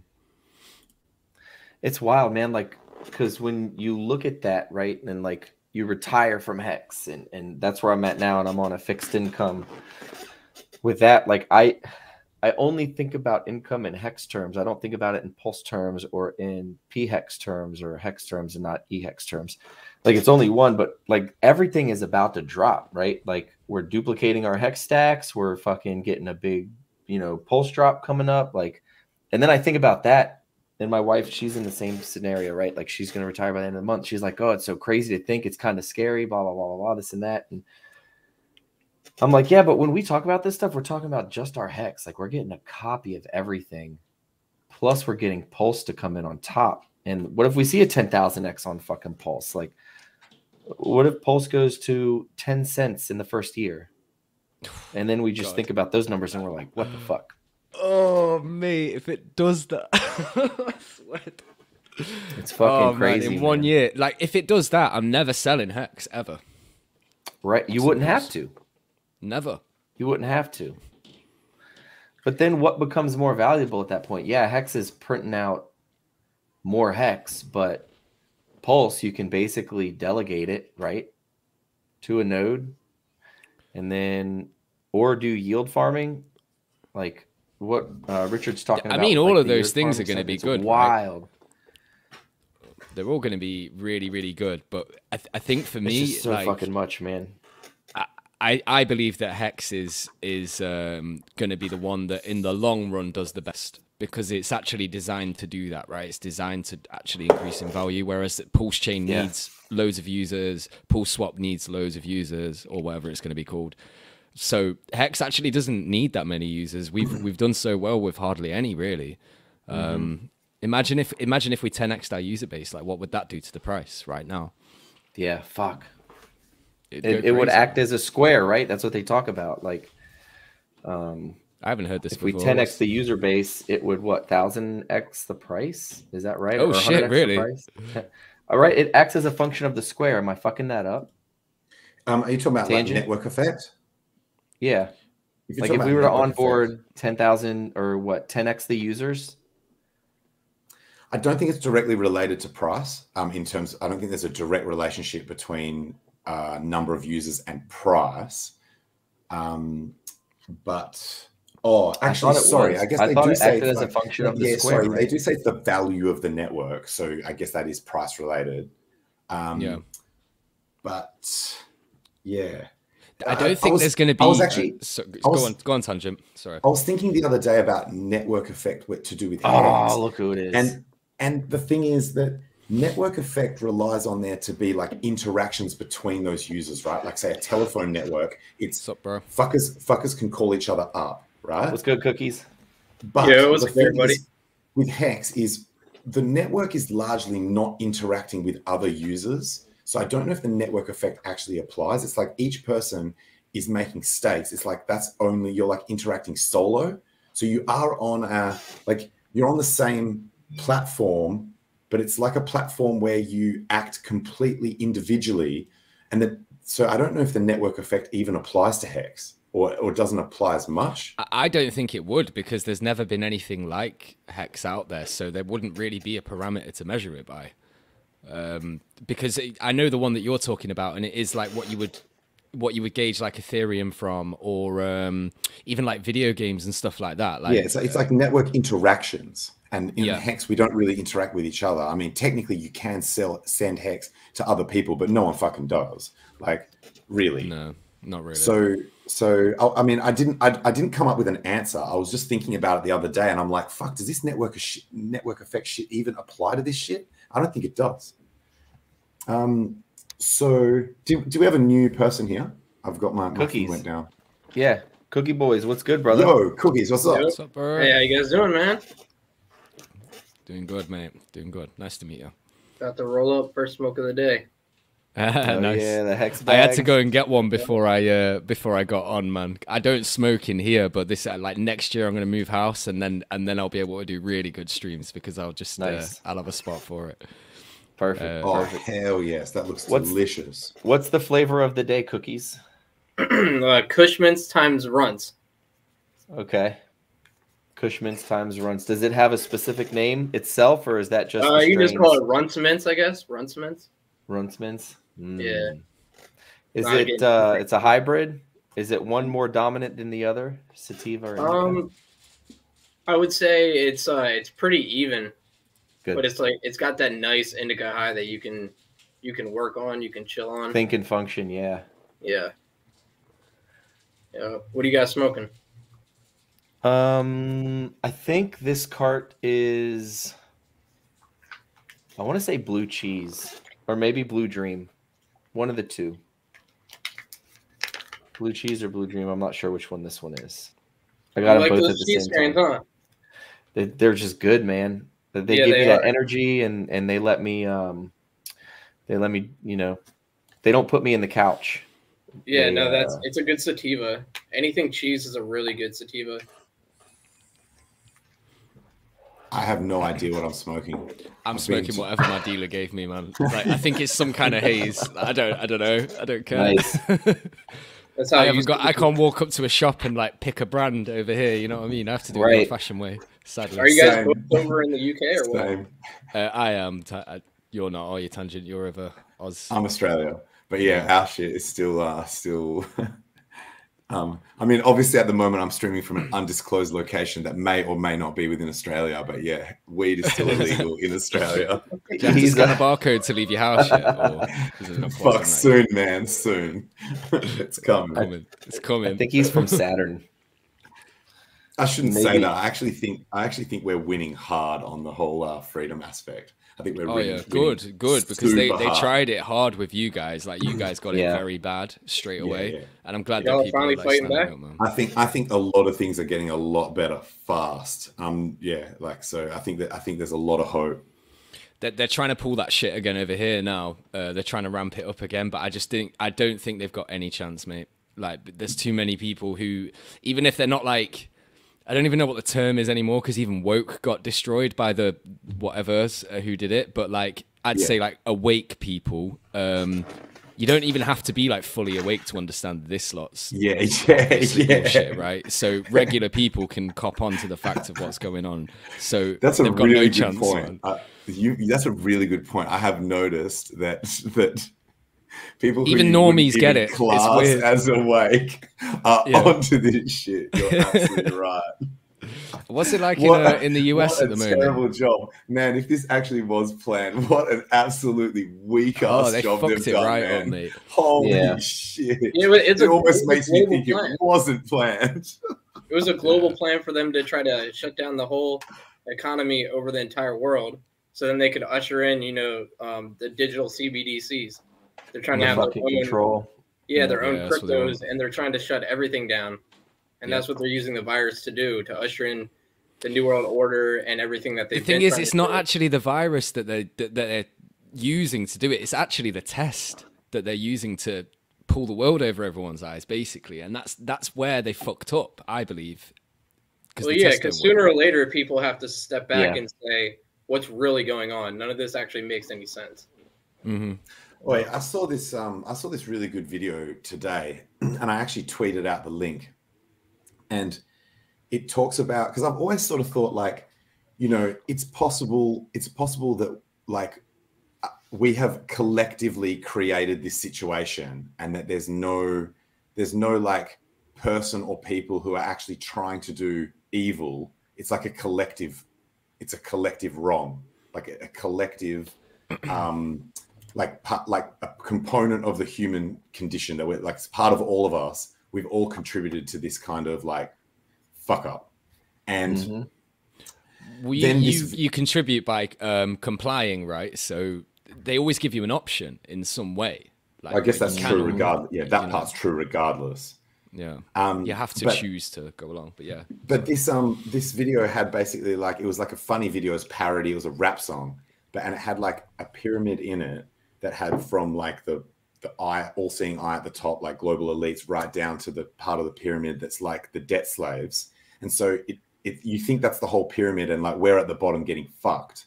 And then it like expands out the pyramid and shows all the layers below that are below people that think they're at the bottom of the pyramid. And the one that hit me the hardest was like animals and plants, like getting just absolutely fucked. Like, that's a good point. And it was like, you need to zoom out and see that you're actually in the pyramid, not at the bottom, and are part of the problem. So, and almost saying that we secretly want there to be a pyramid because we actually subconsciously know that we're still in that control structure, dominating these things that are below us. That's interesting. I've never heard it described like that. That's actually really insightful, man. It was pretty hectic. I was like, holy shit. It blew my mind. Yeah, animals get the runt of it, man. Like, we've got them all locked up in zoos and shit, and they were destroying their environment. And yeah. Well, dude, those fucking wildfires that y'all had, man, didn't they wipe out like tons of fucking wildlife over there? Billions of species, like, but I guess they're counting like insects and shit too. But like, it apparently wiped out, those forest fires in Australia, like wiped out billions of species. That's unbelievable, bro. Like, I saw videos of that, and I was it broke my heart. You know what I'm saying? Just to see that. And yeah, dude, those fucking 100%. Wildfires were crazy, fucking crazy. Those poor koalas, man. I've seen people like running out there and trying to throw blankets over them and like carry them back. I seen this as well. I seen that video. It's so sad, man. It's so sad. And you have to wonder, like, were those things intentionally started in a sense? You know, because they do that in California every year. They act like they're just wildfires, but in actuality, people in the government are sent to go do these type of things to naturally destroy plants and destroy land so then they can make roads and all types of shit. I think there was a homeless person who testified that the government paid him to go and set one of them on fire. I don't know if this was in California or in Australia, but it was one of those, because you guys had fires around the same time, I think, at one point. Every year religiously around this year when it comes time for Croptober, you know, anytime the plants are about to come down, they set these fires. And if you're growing outdoor, if smoke hits your plants, they're fucked. You're not going to be able to do anything with it. Damn. 3 OG, I would say move out of Austria, bro. Fuck that. They do have like controlled burns that they try to use to create fire breaks. and shit like that. And then sometimes those controlled burns get out of control if the winds are high and they're like not really super careful. A fire can break out like that. Then obviously there's like firebugs, like arsonists who start fires deliberately because for whatever reason gives them a thrill or whatever. Then there's like fuckers throwing cigarette butts out of car windows, accidentally lighting forest fires. And then there's potentially like deliberate government lit like false flag fucking fires or whatever, like allegedly, I guess. So I guess, yeah, they can start for various reasons, but typically when they get going, it's pretty fucking hard to put them out. Yep. It's always fucking raining here, so we don't have to worry about that. You know, the craziest part was I used to think that when I was working on mine sites in rural areas that I was relatively safe from getting like burnt alive because you're surrounded by like everything's cleared, right? Like around the mine site, like all the vegetation shit is largely cleared, especially when you're in the middle or in whatever. But people were saying that the flame fronts travel so quickly, they don't actually need a lot of vegetation. So you can still get lit the fuck up, even if you're not like literally surrounded by flammable material like trees and shit. And I was like, holy shit. Because sometimes those fires, they just rip through like rural WA. And if there happens to be a site there, you're just cooked. That's insane, bro. I was doing a loan for somebody out in California a couple years ago. And in the like we were almost done. We had like less than a week left to close on the loan. It was a refi, you know, $1.5 million home, like baller home out in Cali. Nice. In the middle of the night, someone comes pounding on their door. It's like 2:30, 3 o'clock in the fucking morning. Boom, boom, boom, boom, boom, boom. You got to get the fuck out of here. The fire, it's like 6 miles away. You've got 5 minutes to get the fuck out of here or you're dead. Holy shit. Literally 5 minutes. So the fire was 6 miles away. They knocked on their door. They didn't have time to grab shit. They grabbed their pets. They grabbed their fucking phone, wallet, and bounced the fuck out. And that fire moved so fast. It was literally their entire home was engulfed and nothing left in under 20 minutes. Yeah, it's like because of the wind. Minutes, the wind carries the flame front, and it's like so, it's not, and so it's the temperature that just fucking lights everything on. So it's not the flames are not actually propagating as you would expect, like of actually burning the fuel, burning like the fucking organics. It's actually just next to like the wind carrying the temp, highway. And then that temperature just fucking things burst into flames. It's fucking crazy. There was an 8-foot fucking 8-lane freeway right behind their house, and there's literally not dick. There's no trees, nothing. This fucking fire hopped the freeway 8 fucking lanes wide. You're talking hundreds of yards. You know, for the entire. How the fuck does fire do that?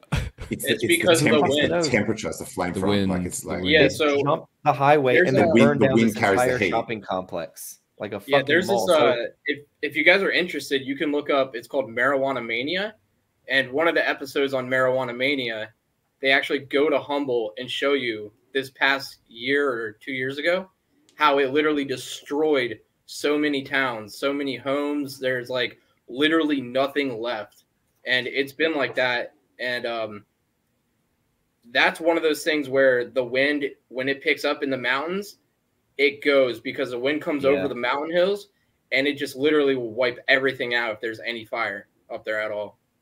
That's fucking crazy, dude. And they still haven't been able to build it back. It's fucking terrible, like what's happened up in Humboldt, because they rely on wheat.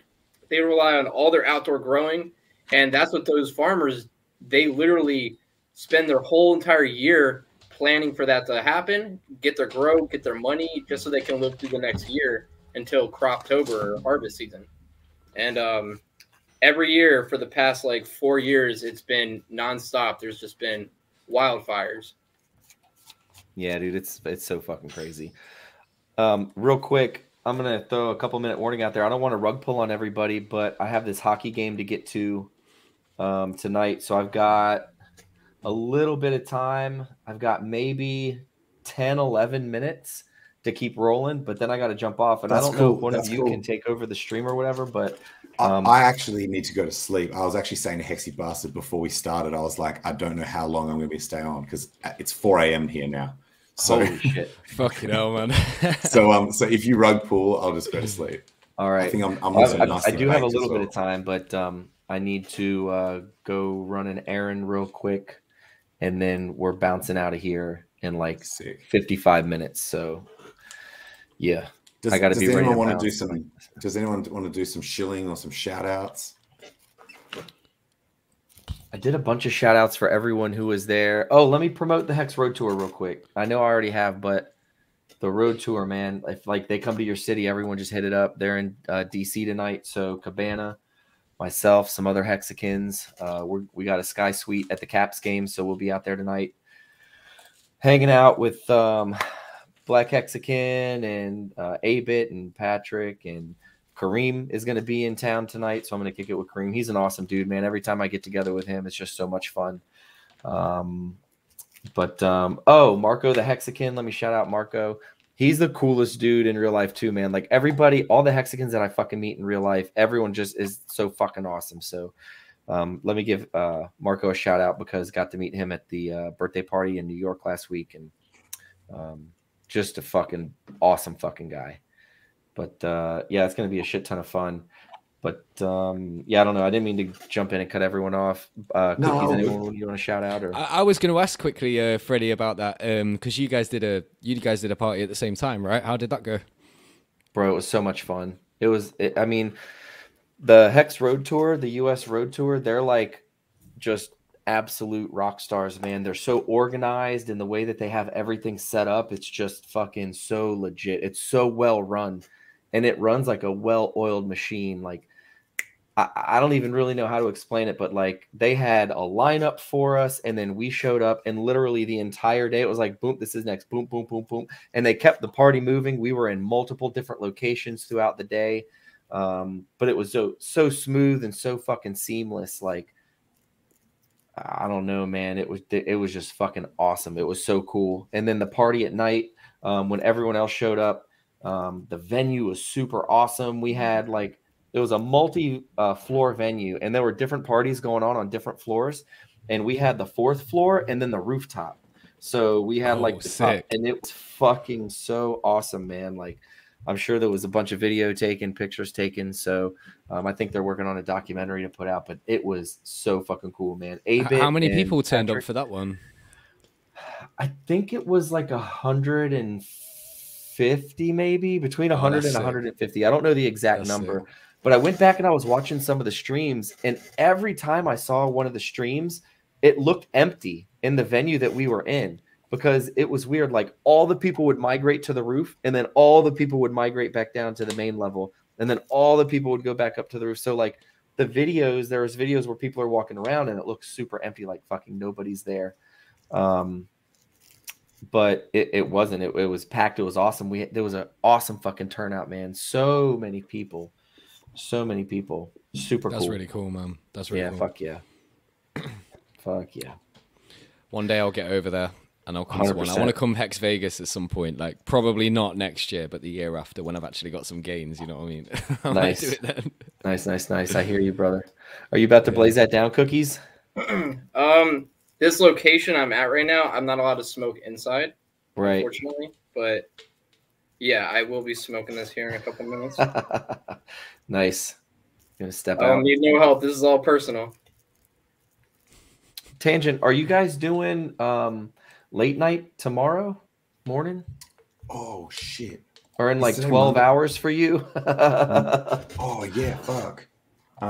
You're right. Yeah, we've got the Aussie Late Show. It's basically in 14. I think about 14 hours from now. 14 and a half hours. Yep. I wake up on Tuesday mornings here, and it's like 7 o'clock in the morning when I wake up, and it's on. That's a good idea for something for me to shout out. At that time every week, we do the Late Show, which is the Australian Hexagon team, on the Discourse Syndicate channel. If anyone wants to tune into that, that's an awesome show. Shout out to Sammy Chica and all the guys over there at Day 43, Unwrecked. Blue Bum, Jexa. He's always in my chat, man. I like that guy. He's funny as fuck. Jexa and Blue Bum, they're just awesome dudes, and they're super informative, man. Like they know fucking everything. I feel like I learn something every time I watch that stream, man. It's always a really good stream. That's really good to hear, man, because sometimes it does seem like we talk about a lot of shit that's not not like high value add. So I really appreciate you saying that. Here, I think it comes on 5:30 Eastern Standard AM. Yeah, because I wake up at 7 a.m. depending on when my son wakes me up. But my wife always gets up before me. I try to get as much sleep as I can, but I'm usually up by 7. Awesome. And when I come on at 7, there's usually like an hour left of the show that I can catch in the morning, like right when I'm waking up, take a shower, get ready, go down, have breakfast, have it on, as like I'm first rolling in the morning. But yeah, if anybody is watching now and you've never seen The Late Show, it's really fucking good. It's a good stream. Yeah, and there are insiders on Liquid Loans that actually work for Liquid Loans and are working on Liquid Loans on that stream, right? Jexa is part of the Liquid Loans team. That's another project I'm actually very excited about. Yeah. We'll have to fucking talk about that. I do want to do, so last Thursday was supposed to be our steak and bake, but it was the birthday party. So I didn't get to get on to do a steak and bake. And I kind of wanted to just jump on because I had a couple, hours to kill or whatever. But I do want to do a steak and bake maybe this Thursday. I don't know if you guys will be available. To make up for the one we missed? Yeah, to make up. We'll just do it every other week from now. So we'll do it this Thursday, skip next week, do it the Thursday after. Yeah. I'll try and be there. Cool. What time would that be your time? Tell me what for me, it's ridiculous. So, it's like 5 a.m. or something. But yeah. So it's 7:20 Eastern time on Thursday evening. So it would be 12:20 Friday morning or Thursday night for you, because you guys are 5 hours behind us in UK, right? Oh, it's not too late actually. So it'd be midnight your time, basically. Yeah, that's much more manageable. Yeah. Not too bad. Yeah. Come on. Yeah. Come on if you're free. What we'll do, mate. Yeah, sure. Yeah. Thanks for the invite. We do it. I might even go somewhere where I can actually smoke with you. Nice. I can just do it off my phone, right? Like I don't really have to be 100%. with all this shit, Yep. So, yeah. Hopefully Big K will come on. He missed the last one. I know he was pretty busy, and I know he's been traveling. He just hit us up in our steak and bake chat and said that he's still in London. So I don't know if he'll be back by then. I'm going to reach out to him, but we should have a full set. It's hard for Nardo to get on. I know Nardo was on the last one, but now he's doing the road tour. Actually, he might be going home after the DC stop. I don't know. We'll figure it out. But fuck yeah, dude. Steak and bake. We'll do that this week. And fuck yeah. I'll let my wife know, because I try to clear things with her. I don't want to be like that asshole husband who's like smoking weed on stream while she's like, handling the kids and shit. So it's like, I gotta, discuss and plan and, coordinate with her just to make sure that shit's cool. But she's super fucking awesome and very supportive. That's considerate of you, man. So, yeah, you're a nice cool husband, man. I try. I'm not perfect. I definitely make mistakes, but she is fucking cool as shit, man. I got super lucky. I married way out of my class, way out of my league. Nice. That's the way to do it, though.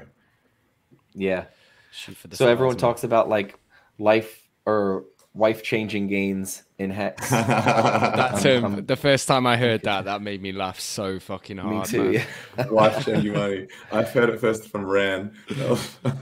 Oh my god, it's brilliant. I love how he got like lots of his viewers like got really worked up about it, and he was like, oh look, I've been told off that I'm not allowed to say wife-changing money anymore. But you motherfuckers don't know if I mean like get so rich that you leave your wife, or you lose so much money that she leaves you, or yeah, well, you probably would lose money listening to him, wouldn't you? You're on about Rand who did the two-way street. Yeah, exactly, man. So yeah, it's like the other day, isn't he the guy who put out the Bitcoin breakout incoming now? Oh my god! And then it ended up dumping like 35% or something. He got like that, roasted on that. If you go on Twitter and you look at that post that he put up, he got fucking destroyed by everybody after that happened. Yeah. I know. I took 3 or 4 different shots at him. Like, oh, you motherfucker! Was he on the list, the blacklist? Oh, I don't know. Oh. I don't think he was, because he probably would have come up. But I know BitBoy was on there and a couple of people, but none that I particularly know. Yeah, that would be. A pretty I think epic, it was Johnny who tweeted it. Yeah. That would be a pretty epic dox on him, because he claims that they do not take any money from anyone. Do you know how I think he does it? I think what he does is he doesn't technically take money like paid but he like takes those fucking like token allocations that I think he'll get like some coins sent to him, man. It won't be money, it will be whatever shit token it is, and then he'll probably just dump it on his followers' heads like a few days after he's promoted it. Or just an allocation of pre-sale. So he's technically paying for them, but he's paying like a fraction of what everyone else is going to have to pay, sort of thing. Some shit like that, just like as a loophole, basically. I think if you're living off YouTube, the only way you're going to do that is by scamming your users one way or another. Like especially in crypto, because you've got like the referral links for, you know, whatever shitty exchange it is, which is going to scam wick you out of all your money. And or just pump and dumping a coin, just buy it, pump it. Yeah. There's loads of them that do it, man. And like I said earlier, that's the only reason that I was drawn to Richard, because I just noticed that he had a totally different approach to all of these guys. He didn't want your money for a start, so like that's a good sign. Yeah. He wasn't guy claims it, but I don't believe it, man. I don't believe he doesn't get paid for what he does. Not I don't believe it either. Yeah.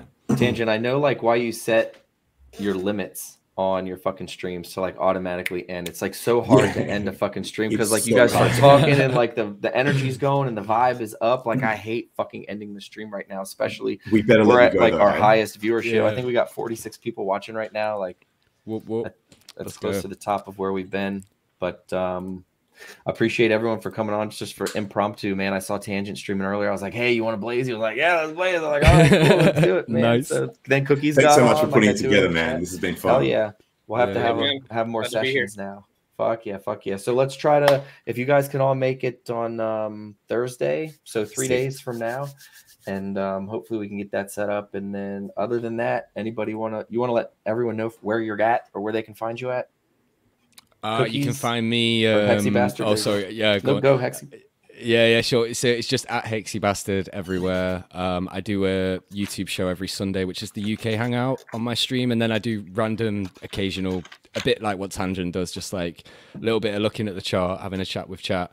But I'm really like not a technical guy or anything like that. I'm just trying to crack jokes and have a laugh and build the community and stuff like that. So yeah, at Hexy Bastard, anywhere you want to find me. Absolutely. I love seeing new people come on and stream and step out of their comfort zones, and just everyone brings something different to the table, man. You're going to attract someone that I'm not going to, that Tangent's not, that Cookie's not, that RG's not, that Maddie's not, that Hexo, like we say it all the time. So get out and do it, man. I think I caught the outro. I think you posted something about your outro from last night and everyone got rugged or something. Or no, that was like an hour in. It was like just a few people had to go, but they all had to go at the same time. So, but I didn't get rugged fully. It was just a funny moment of like the whole thing. But someone made that earlier, and I was just laughing at it so hard, man. It was fucking. I was super excited to see that, man, because there were a lot of people there I hadn't seen stream before. So, I don't think I'd seen anyone there stream before. So that was cool, just seeing like 4 or 5 new Hexicans up there, like on camera, putting themselves out there. Well, great to have you on, man. Definitely want to have you on anytime you want to come. But sure, Cookies, where can we find you at, brother?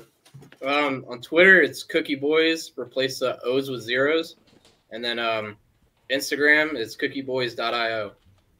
Fuck yeah, good follow. I'm gonna follow you now. I don't think I follow you, dude. So. Thanks, player. Yeah, put it in the chat and I'll throw it up there, Cookie Boys, if you can. And I'm just Hex_Tangent on YouTube and at Tangents Only One on Twitter. I don't see you, mate. What is this? That's bullshit, man. That's bullshit, bro. Sorry. How do I get mods? I need to find mods and make mods in my chat. Oh, on YouTube, it's kind of annoying. You have to find their link and paste it into the fucking... I have some set up. Long, like I went in there and I set a couple, like before I even started anything or doing anything, like I launched it. Like I just put in all the OGs, like is that guy trolling? I don't know. Who knows? The schizophrenia guy. Maybe we'll get into that on the next step. Maybe we'll talk about that on Thursday, actually. 1 in 10. So whoever that was, I don't even know where your comment went. Come back on Thursday and we'll talk about it. But you guys can find me on Twitter at I'm Freddy Quotes, and then you can find me on YouTube. Go to subscribe to my YouTube channel. I just hit 1,000 subscribers, so that's fucking awesome. Super excited about that. And we will catch you guys on Thursday night at 7:20 Eastern, 4:20 Pacific, United States time. And until then, have a good one. Peace.